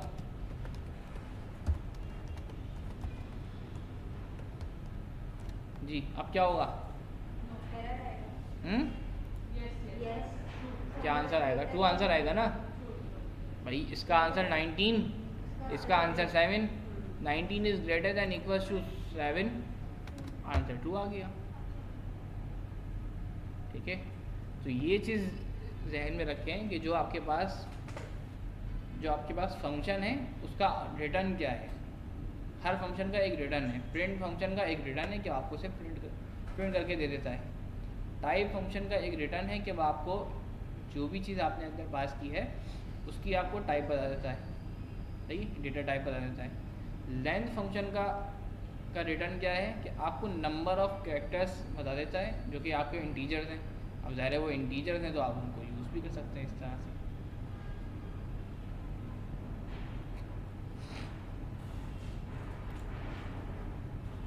ये 3 फंक्शन आपको समझ में आ गए? और तो कोई नहीं था बेसिक फंक्शन। सर्च कर लेता हूँ मैं, कोई रह ना जाए। बेसिक फंक्शंस,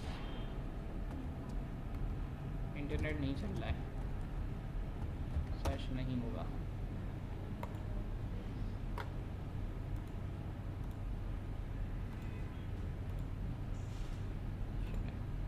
चलिए आगे इसको देख लेते। ये चल गया तो ठीक है, मसला नहीं है। नहीं तो कंटेंट कवर करने को बहुत कुछ है, टाइप, लेंथ और ये हो गया। अच्छा, लूप्स पे आ जाते हैं, ठीक है। लूप्स क्या होते हैं हमारे पास? लूप्स 2 तरह के होते हैं। आपको चाहिए लेंथ समझ में आ गया? आपको आपकी बात कर रहा हूँ, समझ में आ गया? लूप्स 2 तरह के होते हैं, एक होता है फॉर लूप, एक होता है वाइल लूप। डू लूप जो है वो आपका पाइथन के अंदर नहीं होता। पाइथन में सिर्फ 2 तरह के लूप होते हैं, for loop and while loop. Loop क्या होता है जी? आपकी बारी है, दबा तो नहीं। हम चाहेंगे कि वो चीज़ ऑटोमेट हो जाए, सही, बार बार होती रहे, रिपीटेड होती रहे, सर्टेन टाइम तक जो आप चाह रही कि इतने टाइम तक रिपीट हो जाए, सही है। तो वो प्रोग्राम, वो कोड आपका कितनी मरतबा चलना है, सही है, उसके लिए आपको लूप्स यूज़ करना होता है, ठीक है। तो जितनी मरतबा आप उसको बताएंगी, या ये समझेंगे जो कंडीशन आपको बताएंगी, वो जब तक वो कंडीशन मीट नहीं होगी जब तक वो चलता रहेगा। फॉर लूप आपके पास इसमें आपके पास जो कंडीशन आप पास करते हैं वो फाइनाइट कंडीशन पास करते हैं, यानी कि आप इसको एक नंबर प्रोवाइड करते हैं कि भाई आप इस लूप को इतनी मरतबा चलना है, चाहे वो 1 मरतबा हो, 2 मरतबा हो, 10 मरतबा हो, 100 मरतबा हो, 1000, लाख, जो भी है, लेकिन एक फाइनाइट नंबर है कि 1,00,000 मरतबा मेरा ये कोड चलेगा, तो वो 1,00,000 मरतबा चलेगा, सही। 1,00,000 मरतबा साइकिल उसका रिपीट होता रहेगा, ठीक है। ये आपने उसको फाइनाइट नंबर दिया। दूसरा एक और लूप होता है वाइल लूप, उसमें आप कंडीशन बताते हैं। जब तक आपकी कंडीशन मीट नहीं हो जब तक चलता है। आप कंडीशन अगर क़यामत तक मीट नहीं होगी तो कोड क़यामत तक चलता है। क़यामत मैंने बिल्कुल एक इनफाइनाइट पोजीशन बता दी आपको, मतलब कि जब तक कंडीशन मीट नहीं होगी जब तक चलता रहेगा, उसमें कोई रुकने की कोई चांस नहीं है, यहाँ तक कि आप उसको हार्ड स्टॉप ना कर लें जब तक वो नहीं रुकेगा, ठीक है। तो फॉर का लूप डिक्लेयर करने के लिए अब यहाँ शायद थोड़ी सी आपको प्रोग्रामिंग नज़र आए। फॉर का लूप डिक्लेयर करने के लिए आपको फॉर लिखकर कोई भी एक वेरिएबल लिखना पड़ता है, ठीक है। मैंने एक वेरिएबल का नाम वेरिएबल बोल दिया x, ठीक है। इन आगे यूज़ करना पड़ता है, ठीक है। अच्छा, आगे मुझे एक फंक्शन मैं कॉल कर रहा हूँ, उसका नाम है रेंज, ठीक है। रेंज एक फंक्शन है, ठीक है, जो कि मुझे उतने नंबर ऑफ़ टाइम्स मेरा कोड चलाएगा कि जितने नंबर ऑफ़ टाइम मैं चाहता हूँ। यानी कि अगर मैं रेंज के अंदर 10 लिखूँगा तो यानी इट्स मीन मैं चाह रहा हूँ कि अपने कोड को 10 मरतबा चलाऊँ, ठीक है। रेंज 10 मुझे 0 से लेकर 9 तक की सीरीज़ दे देगा और मुझे कोड को उतनी मरतबा चला देगा। अभी आ जाते हैं, पढ़ के आएंगे। अगर आप पाइथन पढ़ा हुआ है, फिर सी पढ़ा हुआ है, अच्छा। जब अभी एरे नहीं बता रहा मैं, इस वजह से उनके इनको लिस्ट नहीं पता एरे नहीं, तो मैं कैसे बताऊँगा, तो मुश्किल हो जाएगी ना। अभी छोड़ दें इसको। For x in range 10। अब अगर मैं यहाँ पर, अच्छा देखें, जब भी फॉर के लूप को या वाइल लूप को एग्जीक्यूट करना होगा तो हमें कंडीशन पूरी पास करने के बाद कॉलन मार्क यूज़ करना होगा, सही है। सेमी कॉलन नहीं है ये, वो नहीं है जो हम एसक्यूएल में यूज़ करते हैं, ये कॉलन डबल डॉट वाला कॉलन है, ठीक है। इसके बाद मुझे नेक्स्ट लाइन में आना होगा। जैसे ही मैं एंटर प्रेस करूँगा, सादा एंटर, ठीक है, तो मैं नेक्स्ट लाइन में आ जाऊँगा। अगर आप नोट करें तो नेक्स्ट लाइन में आने के बाद मैं खुद ही 4 स्पेसेस आगे आ गया, ठीक है। तो फॉर के लूप को जब भी आप एग्जीक्यूट करेंगे, इस चीज़ को कहते हैं आइडेंटिटेशन, ठीक है। आपको आइडेंटिटेशन देनी पड़ती है। यहाँ तो आपके पास जुपिटर के अंदर बाय डिफ़ॉल्ट खुद ही आइडेंटिटेशन आ गई, लेकिन अगर आप किसी ऐसी जगह पे पाइथन यूज़ करें जहाँ पे आपको आइडेंटिटेशन नहीं आ रही, तो आपको 1 2 3 4 स्पेसेस देने होंगे, या तो एक टैब का फासला देना होगा, ठीक है। ये ज़रूरी है। अगर आपने ऐसा नहीं दिया तो आपका कोड या आपका फॉर लूप एग्जीक्यूट नहीं होगा, ठीक है। बस मुझे 5 मिनट आप लोग के और चाहिए होंगे। 8:59 हो गए। फॉर लूप, वाइल लूप, और इसके साथ साथ एक चीज़ और है, कंडीशन जो इफ़ एज, जो आपने केस वैन के नाम से एसक्यूएल के अंदर पढ़ चुके हैं। एसक्यूएल पढ़ चुके तो क्या मसला है। नहीं, मैं जल्दी नहीं करवा रहा, नहीं, ये एसक्यूएल में इतनी तो प्रैक्टिस की है, अब इसको दोबारा क्या करना है, यहाँ पे 10 मरतबा रुक के। वॉइस से पीछे रह जाएंगे फिर। वॉइस को ये वीडियो चाहिए। नहीं, मुझे कराना है, लेकिन कंपटीशन भाई। गर्ल्स मैं समझता हूँ कि उनके अंदर खुदा ने कोई सलाहियत कम नहीं रखी, वो सब कर सकती हैं। लेकिन for x in range 10 print max करता हूँ, ठीक है। ये मेरे पास 0 से लेकर 9 तक के नंबर्स प्रिंट हो गए। ये सामने तो आपको शायद 0 से 9 तक के शो हो रहे हैं, लेकिन कोड किस तरह से रन हुआ है। ये फॉर एक्स इन रेंज से आपके पास 0 से लेकर 9 तक की रेंज उसके बाद आ गई। पहले प्रिंट हुआ x, यानी कि x के पास सबसे पहले 0 था, मैंने 0 प्रिंट कर दिया। फिर ये दोबारा गया रेंज 10, यानी कि आपके पास 0 प्रिंट हो चुका हुआ है, 1 आ गया, नीचे आया 1 प्रिंट कर दिया। फिर दोबारा ऊपर गया 2, फिर 2 मिला, फिर 2 प्रिंट कर दिया। फिर दोबारा ऊपर गया 3, से 3 प्रिंट कर दिया। फिर दोबारा गया 4, 4 प्रिंट कर दिया। यानी कि साइकिल यहाँ पर 10 मरतबा रिपीट हुई है, ठीक है। शायद आपको देखने में नहीं लगा कि इतनी जल्दी हो गया कि आपको समझ में नहीं आ रहा। आप चाहें तो उसको कोई बहुत बड़ा नंबर दे के देख लें, ठीक है। ये देखें, ये हो जा रही है, ये अभी कोड आपका रन हो रहा है और ये आपकी प्रिंट हो जा रही है। अब ये नीचे जा रहा है।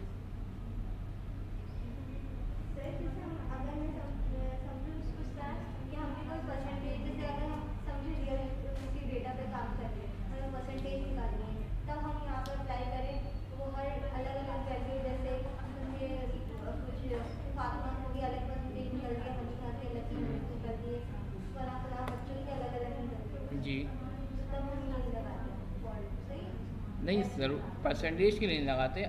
कोई भी एक ऐसा काम जो कि आप रिपीटेडली करना चाहते हैं, नहीं बार बार करना चाहती हैं, नहीं आप बार बार प्रिंट करना चाह रही हैं और हर दफ़ा चाह रही हैं कि मैं उसके अंदर उस नंबर के अंदर एक नंबर ऐड करके प्रिंट कर दूँ, सही है।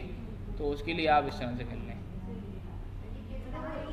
यहाँ पर हम जनरल फॉर्मूला भी लगा सकते हैं और वो प्रिंट कर दें तो वो है ना, जी एक्सेल में एक जनरल फॉर्मूला कर देते हैं और एक जनरल फॉर्मूला लिख देते हैं ना, आप फिर वो पूरे कॉलम पर अप्लाई हो जाता है और ऐसा कुछ इस तरह से मैं आपकी बात समझा नहीं, दोबारा बोलिएगा। मैं कह रही हूँ जैसे आप एक्सेल में ना एक जनरल फॉर्मूला लिख देते हैं और वो सबके ऊपर अप्लाई हो जाता है, हाँ इस तरह हम हमें ये फॉर लगाना होता है। अच्छा, इसके अंदर रेंज के अंदर इस तरह से है कि मैंने जब सिंपल रेंज 10 लिखा तो इसने मुझे कोड 10 मरतबा तो मेरी साइकिल चलाई, 1 2 3 4 5 6 7 8 9 10, ठीक है। आपको साइकिल तो 10 मरतबा चलाई लेकिन उसने 0 से लेकर 9 तक चलाया। तो रेंज का ये बाय डिफ़ॉल्ट जो आंसर आता है वो, अगर आपने कोई एक नंबर यहाँ लिखा है तो वो 0 से स्टार्ट करेगा और उससे एक -1 तक आपको नंबर प्रिंट कराएगा। आप चाहती हैं कि आप इनिशियल पोजीशन भी डिक्लेयर करें तो आपको फिर 2 नंबर्स देने होंगे यहाँ पर, ठीक है, 1, 10, ठीक है। अब मतलब ये कि अब जब आपने 2 चीज़ यहाँ पे डिफाइन कर दी, इसका मतलब ये कि 1 से स्टार्ट करेगा और 10 - 1 पे ला के ख़त्म कर देगा, ठीक है। 1 से स्टार्ट करेगा और 10 - 1 मतलब ये कि 9 पे ला के ख़त्म कर देगा, ठीक है। तो आपको यहाँ पे 11 देना होगा। अब यहाँ अपनी जनरल प्रैक्टिस बना लें कि आपको यहाँ पे 11 लिखना है तो आप यहाँ पे 11 लिख लें, या तो आप चाहें तो यहाँ पर 10 + 1 करके लिख दें, ठीक है, तब भी आपका सेम प्रिंट होगा। अच्छा, आप चाहती हैं कि 10 तक प्रिंट हो लेकिन 2 के स्टेप से प्रिंट हो, सही, इवन नंबर्स प्रिंट हो जाएं, तो अब यहाँ कॉमा करके 2 लिख दें तो आपके यहाँ पर अब ये तो आउट हो गए, ठीक है। इसको आप 2 से करते हैं ना, 1 से करेंगे तो ज़ाहिर है 1 3 5 7 9 हो जाएगा, तो आपको 2 से करें तो आपके पास यहाँ पर अब 2 4 6 8 10 आपके पास इवन नंबर्स प्रिंट होगा। वो इस वजह से किया था कि 10th भी काउंट हो जाए, सही है, वरना अगर आप सिर्फ 10 लिखेंगी तो 2 4 6 8 होगा। नहीं, 10 - 1 तक जाएगा, ये कोड चलेगा ही 10 - 1 तक, ये इंक्लूड नहीं होता, इससे एक पहले तक का इंक्लूड होता है। 10 हाँ नहीं जाएगा, अगर यहाँ 20 लिख दें तो ये 19 तक चलेगा।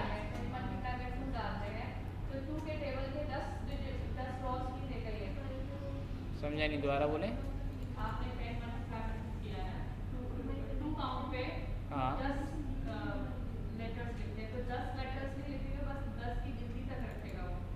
हाँ, ये 10 - 1 तक चलेगा। अच्छा, ये तो उसमें स्टेपिंग कर रहा है ना, इसको अगर हटा दें, शायद ये कंफ्यूज कर रहा हूँ आप लोगों को। ये आपको अब 2 से लेकर 9 तक नंबर देगा, यानी कि ये 10 इंक्लूड नहीं होता, इससे एक पहले तक का इंक्लूड होता है, ठीक है। अच्छा, तो तीसरा आर्ग्यूमेंट है आपके पास, वो स्टेपिंग के लिए, ठीक है। मैं जा रहा हूँ 3 की स्टेपिंग हो तो 2 5 8 आ गया, 3 की स्टेपिंग पे आ गया, प्रिंट कर सकते हैं, बिल्कुल टेबल प्रिंट करा सकते हैं, बल्कि ये आप आराम से प्रिंट करवाएं टेबल, ठीक है। आप इसको 20 करके, ठीक है, इसको आप 21 कर दें और इसको टेबल प्रिंट करा दें, ये टेबल प्रिंट हो गया आपका, 2 का टेबल प्रिंट हो गया, ठीक है। अच्छा, आप साथ में हर दफ़ा चाह रही हैं कि आप अपना नाम भी प्रिंट करें तो आपने का नाम भी यहाँ पे प्रिंट हो जाएगा हर दफ़ा, ठीक है। आप चाह रही हैं कि नेक्स्ट नाम मेरा नाम प्रिंट हो तो आप दो दफ़ा प्रिंट लिख दें, ठीक है, लिख सकते हैं। ये देखें क्या चीज़,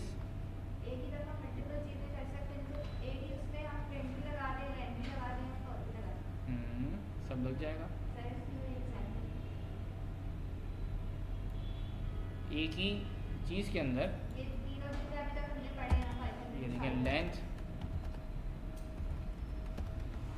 ये देखें, मैं बता देता हूँ। चलें, एक प्रोग्राम बनाने जाते हैं हम कि जिसके अंदर मैं अपने नाम के अल्फ़ाबेट्स को एक के बाद एक जो है ना उनको मैं प्रिंट करूँ, ठीक है। फॉर एक्स इन, ठीक है, मैं यहाँ पर नेम बोलता हूँ। अच्छा, मैं यहाँ पे सिर्फ रेंज नहीं दे सकता, मैं यहाँ पर कोई भी लिस्ट भी कॉल कर सकता हूँ,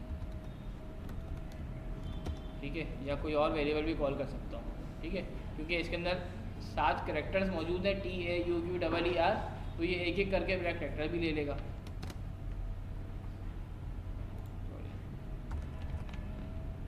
मैंने खाली कॉल कर लिया, तो खाली कॉल करने का फ़ायदा तो नहीं होगा ना,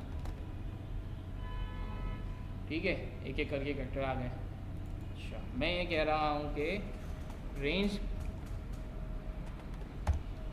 के अंदर लेंथ लगा दिया, लेंथ के अंदर मैंने वही बोल दिया नेम। अब ज़ाहिर है मुझे पता है रेंज जो है वो -1 पे चल रहा होता है, ठीक है, तो अगर मैंने कर दिया तो मेरा नाम 6 मरतबा प्रिंट होगा, 7 मरतबा होगा, सॉरी, क्योंकि चलेगा तो 7 मरतबा ही ना, सर लेकिन 0 से वैल्यूज़ आएंगी।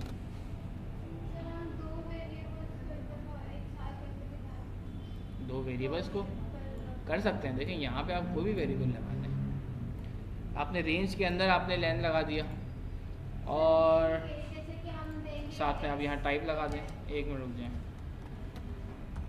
आप यहाँ पे टाइप ऑफ नेम बोल दें, ठीक है,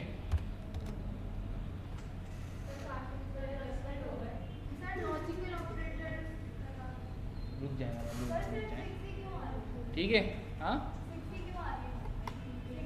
7 वैल्यू आ रही हैं, लेकिन 0 से स्टार्ट हो रहा है डायरेक्ट, क्योंकि मेरे नाम के कि मेरे अंदर नाम की लेंथ 7 है ना, तो यहाँ मैं 7 लिखता, तो यहाँ 7 की जगह मैंने लेंथ ऑफ नेम लिख दिया, ठीक है। एक बात ये, एक चीज़ और देखिए, मैं एक छोटा सा एक कोड दिखा रहा हूँ आपको, इस तरह की मैं आपको असाइनमेंट दूंगा। एक वेरिएबल डिक्लेयर कराया मैंने लेंथ 10 और ये मैंने कराया था क्लास में हम लोगों को, ये तो कराया था ना, विथ 20, ठीक है। मैं एरिया ऑफ रेक्टेंगल निकालने जा रहा हूँ। एक मैंने वेरिएबल डिक्लेयर कराया area of rectangle equals to, दो वेरिएबल्स को मल्टीप्लाई भी कर सकता हूँ, आपको पता है दोनों के अंदर वैल्यूज स्ट्रिंग वैल्यूज हैं, लेंथ, ठीक है, मल्टीप्लाई बाय विथ, और मैं इसको बोल दूँ प्रिंट, और मैं यहाँ पे पूरा आंसर दे रहा हूँ, माई एरिया ऑफ ऐसे लिख रहा हूँ इस, ठीक है, एक प्रॉपर तरह से अपनी चीज़ों को प्रिंट कर रहा हूँ, ठीक है। ये एक बेसिक कोड मैंने बना के दिखाया आपको कि इसके मैंने दो वेरिएबल्स को,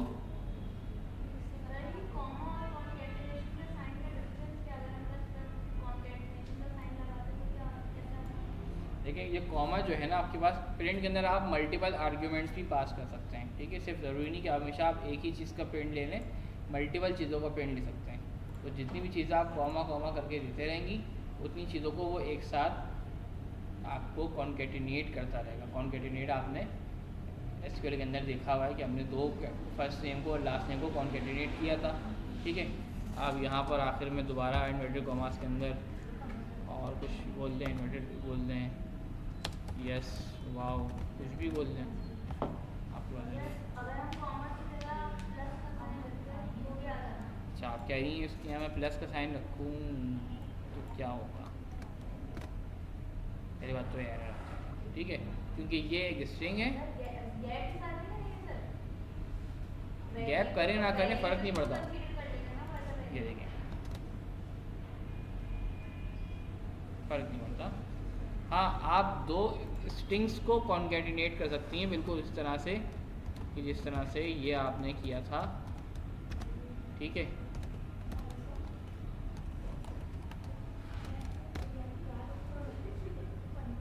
और आपको स्पेस स्पेस दे दिया आपने ताकि आप एक प्रॉपर कर सकें, ठीक है।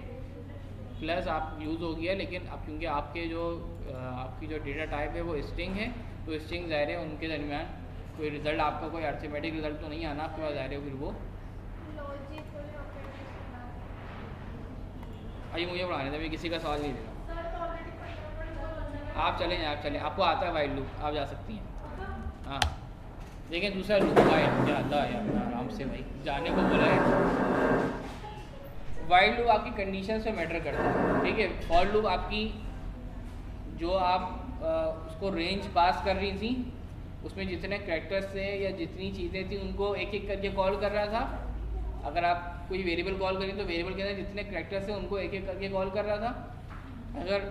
अगर आप में से किसी को बहुत ही अर्जेंसी है, कोई वेट कर रहा है और जाना है तो वो जा सकता है, फिर रिकॉर्डिंग से ज़रूर देख लीजिएगा, सही है, मैं कवर नहीं कराऊंगा। बाकी तरफ 5 मिनट ले लें, 5 मिनट पक्का 5 मिनट, 9:20 से पहले फ्री हो चुके होंगे।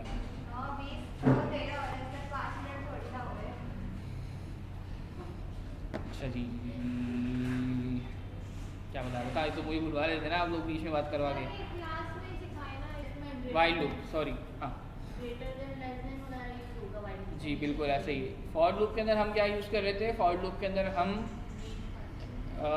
जो भी हम उसको वेरिएबल पास कर रहे थे या रेंज पास कर रहे थे वो उतनी टाइम्स उसको प्रिंट कर रहा था, ठीक है। यहाँ पर हम उसको एक कंडीशन देंगे, जब तक वो कंडीशन ट्रू नहीं होगी वो प्रिंट करता रहेगा।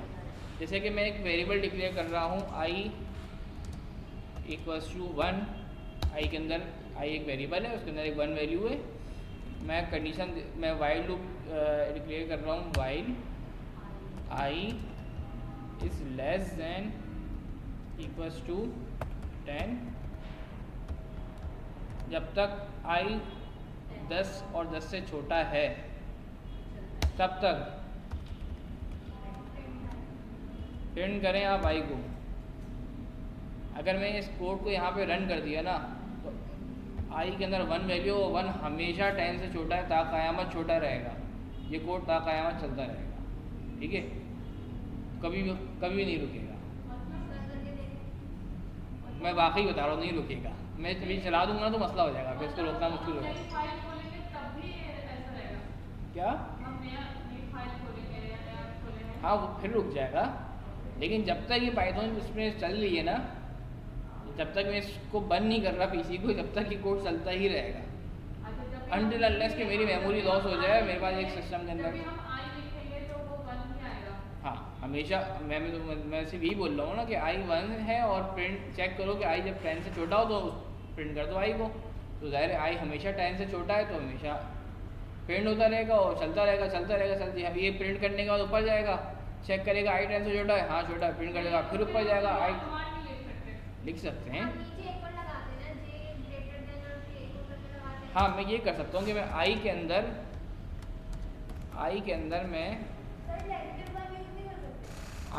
मैं I+1 कर दूँ कि आई के अंदर वो जो वैल्यूज़ हैं वो एक दफ़ा ऐड हो जाए। तो जब आई के अंदर भी 1 वैल्यू है तो 1 चेक हो गया, 10 से लेस देन 10 है, प्रिंट हो जाएगा 1। नीचे क्या होगा, उसी आई के अंदर आप I+1 यानी कि 1+1 यानी कि 2 हो जाएगा, ये 2 जाएगा ऊपर, चेक होगा 2 लेस देन 10, सही है, प्रिंट हो जाएगा।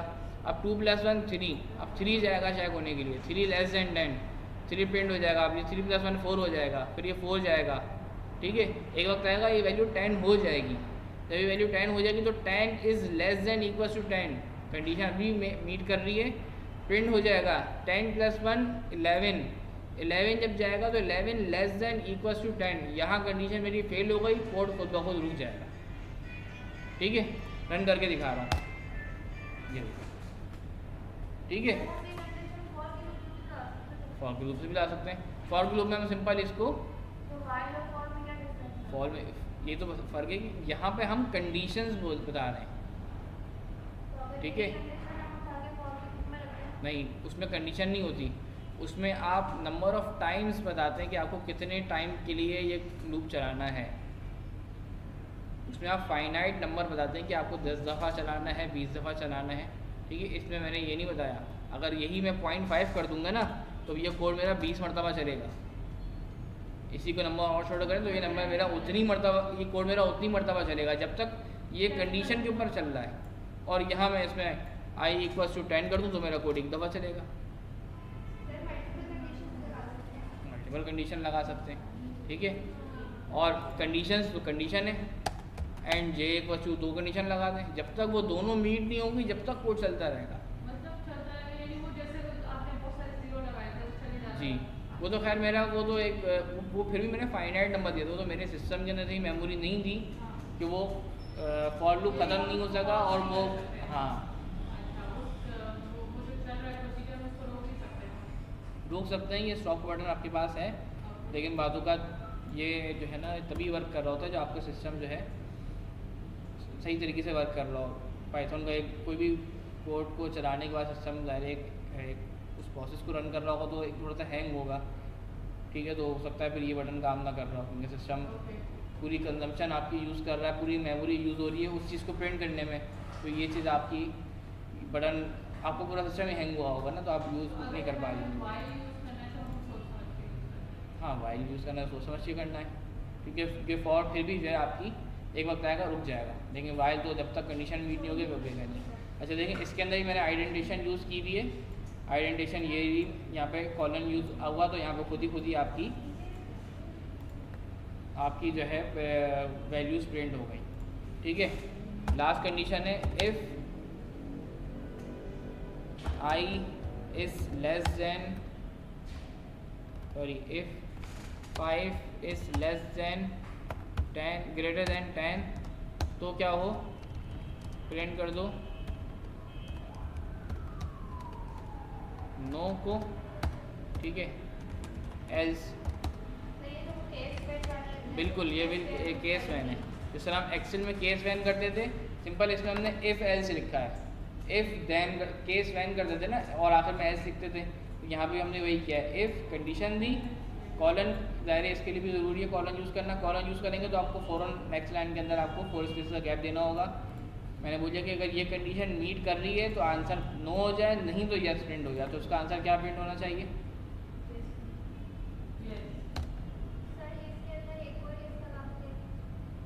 हाँ लग सकता है, इफ़ के अंदर एक और मज़ीद सकता है। अभी बोलते हैं कि मज़ीद चेक कर लें कि इफ़ सही है 10 - 2 = 8, तो आप बोलते हैं यस दिस इज़ 8, ठीक है। एल्स अब यहाँ पे आप बोलते हैं कुछ भी बोल रहे हैं उसको आप।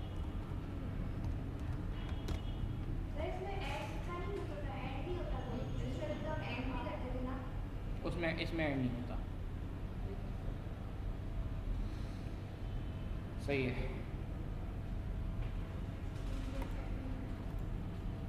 बर्डन अच्छा, क्लास को मैंने यहाँ पे गर्ल्स के लिए एंड कर दिया था, बट ये कि एक थोड़ा सा टॉपिक मज़ीद बचा है तो मैंने क्लास में गर्ल्स को जानने के बाद अब इस टॉपिक को मैं कवर करा रहा हूँ ताकि वीडियो कंप्लीट हो सके और फिर मैं इसको आप लोग तक शेयर कर दूँ, ठीक है। तो मैं क्या सोच रहा था कि एक बेसिक हमारे पास फंक्शन जो हमने 3 फंक्शन पढ़े थे ऊपर,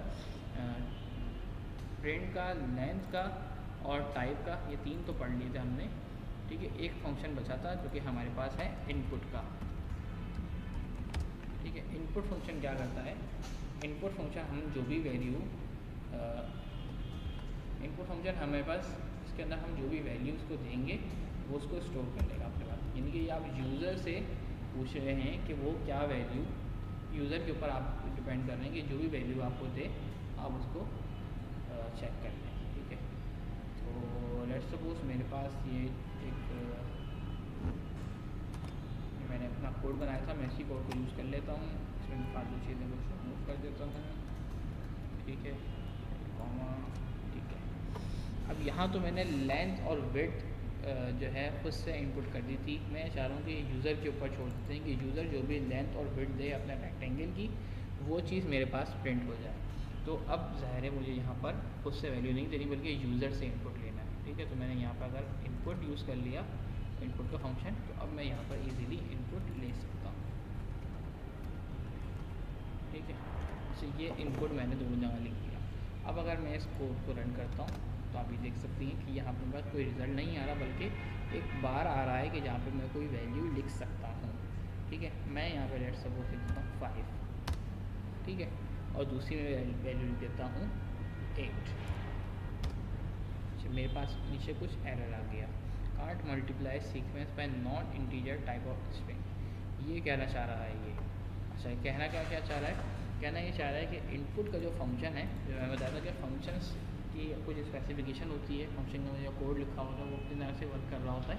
तो इनपुट के फंक्शन के अंदर जो फंक्शनैलिटी डिफ़ॉल्ट बेसिस के ऊपर इंस्टॉल्ड है वो ये है कि इसके अंदर जो वैल्यूज़ आएंगी वो स्ट्रिंग फॉर्मेट में आएंगी। सही, मतलब ये कि मैं इसके अंदर इंटीजर फॉर्म में या फ्लोट फॉर्म में नंबर नहीं दे सकता, बल्कि इसमें स्ट्रिंग फॉर्म में वैल्यूज़ दे सकता हूँ।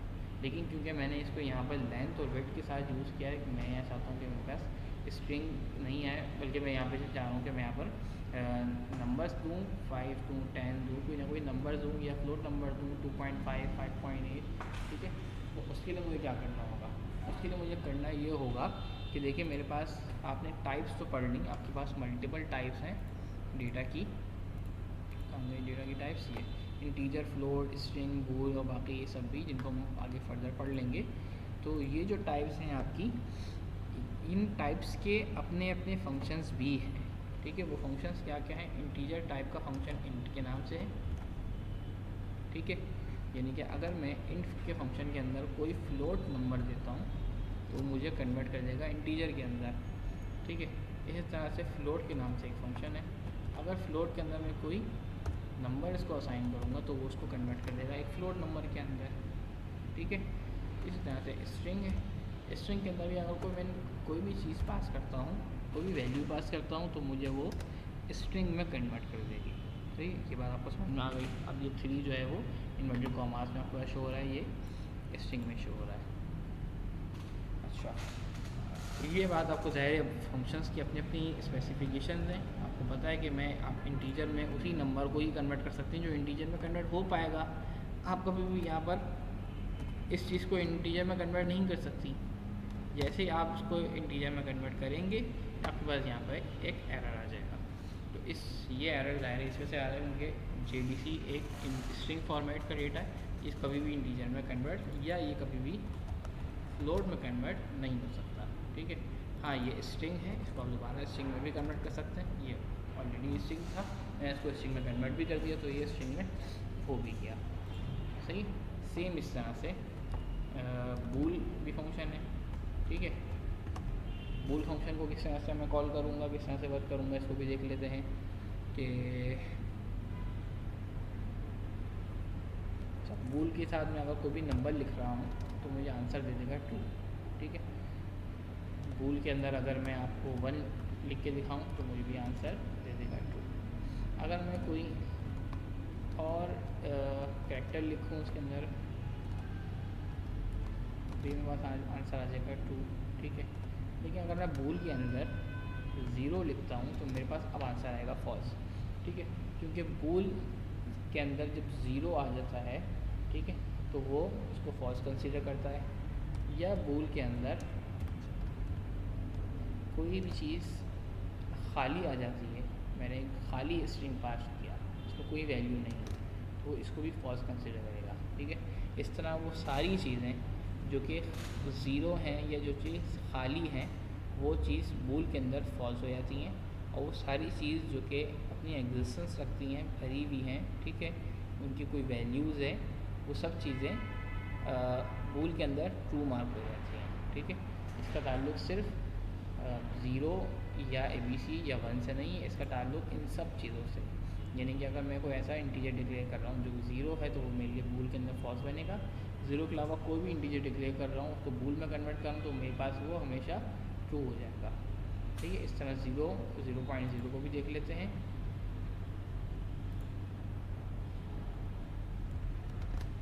ठीक है, ये भी आपके पास फॉल्स रहेगा। ठीक है, स्ट्रिंग मैंने आपको दिखा दिया, एक स्ट्रिंग ओपन करके और क्लोज कर दिया इन्वर्टेड कॉमास को, और ये मेरे पास फॉल्स आंसर आ रहा है। इस तरह लिस्ट, डिक्शनरी, टपल, सेट, इनको हम आगे पढ़ेंगे। इसके अंदर भी सेम इसी तरह से हो रहा होता है कि जो भी आप वैल्यूज असाइन करेंगे, वो आपके पास अगर वो वैल्यू एग्जिस्ट करती होंगी, वो वैल्यूज़ होंगी कुछ, आपका टपल खाली नहीं होगा, आपकी लिस्ट खाली नहीं होगी, डिक्शनरी खाली नहीं होगी, तो आपके पास ट्रू आंसर आ रहा होगा, अदरवाइज़ वो आपके पास फॉल्स ही आंसर दे रहा होगा। ठीक है, तो आप लोगों को यहाँ पर फंक्शंस कॉल करना आ गए हैं, जो बेसिक फंक्शंस हमने डेटा टाइप के फंक्शन से उनको पढ़ लिया। अब हम अपने सवाल की तरफ आ जाते हैं कि हमारा सवाल ये था कि हमने इनपुट लिया था और इनपुट लेने के बाद जैसे हमने इनपुट पास किया था हमारे पास आंसर गलत आ गया था, क्योंकि input by default string values को लेता है। ठीक है, तो लेकिन हमने जो वैल्यू दी है वो एक इंटीजर नंबर वैल्यू दी है, तो क्यों ना मैं इसको इंटीजर का फंक्शन यूज़ करते हुए इसको कन्वर्ट कर लूँ। ठीक है, अगर मैं यहाँ पर इंटीजर लिख दूँगा, सही है, तो अब इनपुट के अंदर जो भी वैल्यू मैं पास करूँगा 5 कन्वर्ट हो जाएगा इंटीजर 5 के अंदर से, जो कि बन जाएगा 5। ठीक है, तो लेंथ के अंदर इंटीजर 5 सेव हो जाएगा। ठीक है, इसी तरह से विड्थ के अंदर भी मैंने इनपुट दिया 8। ठीक है, तो यहाँ पर 8 आया, 8 जो है कन्वर्ट हुआ इंटीजर 8 में, जो कि 8 बन गया, और वो मेरे पास यहाँ पर विड्थ के तौर पर यूज़ हो गया, जो कि लेंथ मल्टीप्लाई बाय विड्थ 5 × 8 करके मेरे पास आंसर आ जाएगा। ठीक है, अब मैं इसको कुछ रखता हूँ, तो देखें आंसर क्या आता है। दोबारा मुझसे पूछ रहा है वैल्यू, अब दोबारा मैं 6 दे देता हूँ। ठीक है, और 9 दे देता हूँ, तो अब मेरे पास 6 × 9 आंसर इज 54 मेरे पास सामने आ गया। ठीक है, एरिया ऑफ रेक्टेंगल। अच्छा, यूज़र को तो आप जब ये कोड रन होगा तो यूज़र को तो कोड नज़र नहीं आ रहा होगा, बल्कि यूज़र को सिर्फ आउटपुट स्क्रीन नज़र आ रही होगी। तो उसको कैसे पता चलेगा कि आप पहली मर्तबा आप मुझसे लेंथ मांग रहे हैं और दूसरी मर्तबा आप मुझसे विड्थ मांग रहे हैं। ठीक है, तो इस चीज़ का अंदाज़ा करने के लिए आप इनपुट के अंदर कोई भी स्ट्रिंग पास करें। इनपुट के अंदर जो भी आप स्ट्रिंग पास करेंगे वो आपके पास एज इट इज़ नीचे रिफ्लेक्ट हो रहा होगा। जैसे कि मैं यहाँ पर लिख देता हूँ एंटर लेंथ ऑफ रेक्टेंगल। ठीक है, और यहाँ लिख देता हूँ एंटर विड्थ ऑफ रेक्टेंगल। सही, अब मैं इसने कोड को बाहर रन करता हूँ और मैं देखते हैं कि वो जो चीज़ मैंने यहाँ पे इनपुट में टेक्स्ट एज अ प्रॉम्प्ट दी थी वो मेरे पास अब यहाँ पर शो रही है। इंटर लेंथ ऑफ रेक्टेंगल, इसको मैं यहाँ पर देख सकता हूँ लेंथ मेरी ये है और विड्थ मुझसे मांगी जा रही है, मुझसे मैं विड्थ दे देता हूँ कि मेरी विड्थ ये है। तो 6 × 7 6 7 = 42 answer of my rectangle, area of rectangle is 6 × 7। आपके पास आंसर आ गया है। ठीक है, ये आपके पास एक कंप्लीट कोड हो गया, बेसिक कोड हो गया। सही, अच्छा जी, एक चीज़ और होती है हमारे पास कमेंट्स। कमेंट्स क्या होते हैं कि कमेंट्स हम अपने कोड के अंदर जिस तरह से हम अपने नोट्स बना रहे होते हैं, चीज़ों को नोट डाउन कर रहे होते हैं, कहीं मार्किंग कर रहे होते हैं ताकि चीज़ों को याद रखा जाए कि कौन सी चीज़ किस वक्त यूज़ होनी है। सेम इस तरह से यहाँ पर भी हम कमेंट्स करके उनको इस चीज़ को नोट डाउन कर सकते हैं। ठीक है, कमेंट्स हैश करके यूज़ किए जाते हैं। कमेंट्स वाला पार्ट कभी भी आपके डेटा के अंदर आपके कोड के अंदर कभी भी एग्जीक्यूट नहीं होता। ठीक, जैसे कि मैं अपने इस कोड को अपनी याद दहानी के लिए कि मैंने कौन सी जगह पे क्या काम किया है और किस जगह पे क्या काम हो रहा है, एक ऐसे लेमैन के लिए जिसको कोडिंग नहीं समझ में आती हो, उसके लिए मैं यहाँ पे कमेंट्स लिख सकता हूँ। ठीक, इस तरह से कि मैंने यहाँ हैश करके यहाँ कमेंट लिख देता हूँ कि input length and width from user. ठीक है, एक आपने सिंपल एक कमेंट पास कर दिया। दूसरा कमेंट आप यहाँ पास कर दें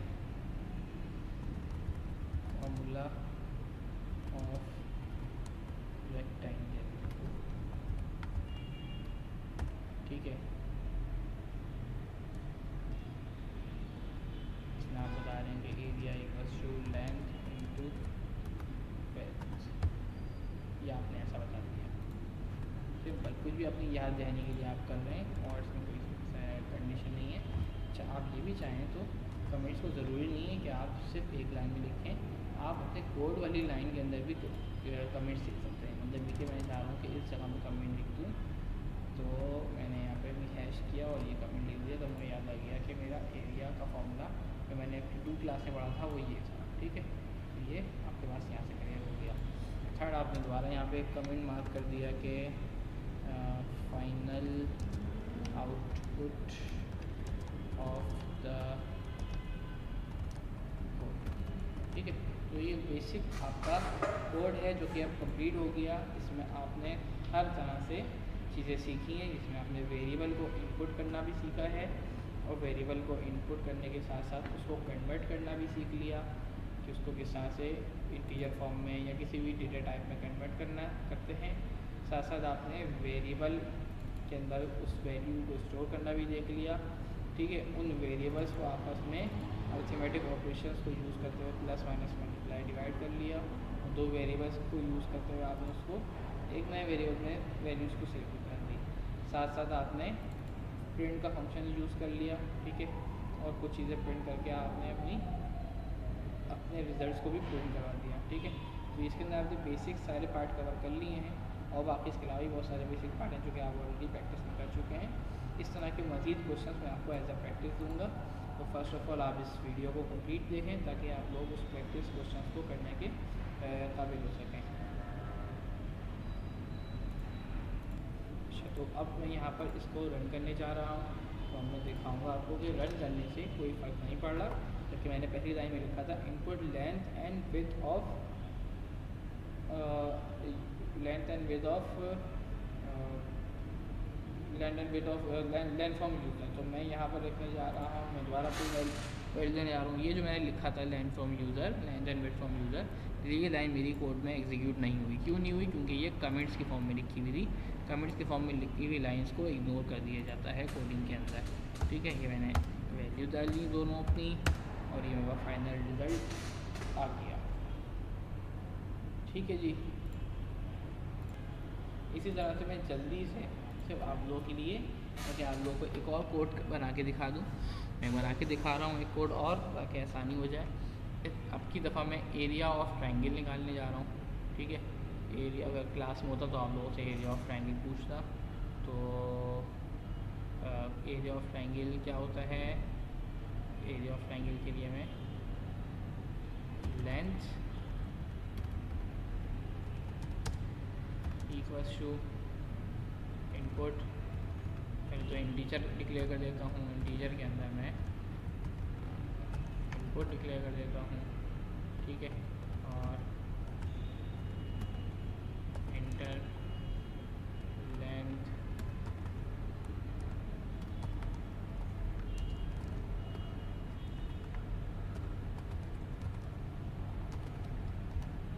ठीक है जी, एक ब्रैकेट इसका बंद हुआ, दूसरा ब्रैकेट इसका बंद हो गया। और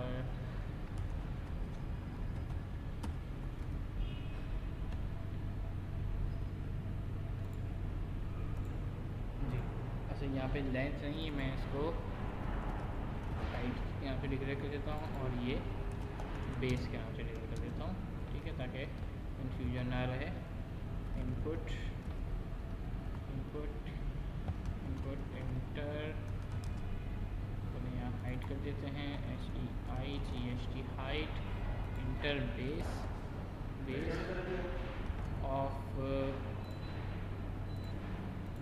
बेस ऑफ ट्रायंगल। तो ये आप ब्रैकेट बंद करते हैं, तो आपने दोनों डिक्लेयर कर दिया। अब एरिया ऑफ ट्रायंगल आप निकाल लें। एरिया ऑफ ट्रायंगल का फॉर्मूला होता है half into 1/2 into height into base. ठीक है, और यहाँ पे आप सिंपल प्रिंट ले लें एरिया ऑफ ट्रायंगल। कमेंट्स करते हुए अच्छी फॉर्म में, तो मैं जल्दी में नहीं किया, लेकिन यहाँ पे कमेंट्स करके इसमें पहले ऊपर क्वेश्चन आपने किया था, सेम उस तरह से कमेंट्स करते हुए और फ्रेंड में प्रॉपर आंसर डिक्लेयर करते हुए आप यहाँ पर अपना आंसर कीजिए, ठीक है। Inter height of triangle, height है 5 सेंटीमीटर, बेस इसकी 2.5 की। अच्छा, अब देखें एरर आ गया, एरर क्या आया,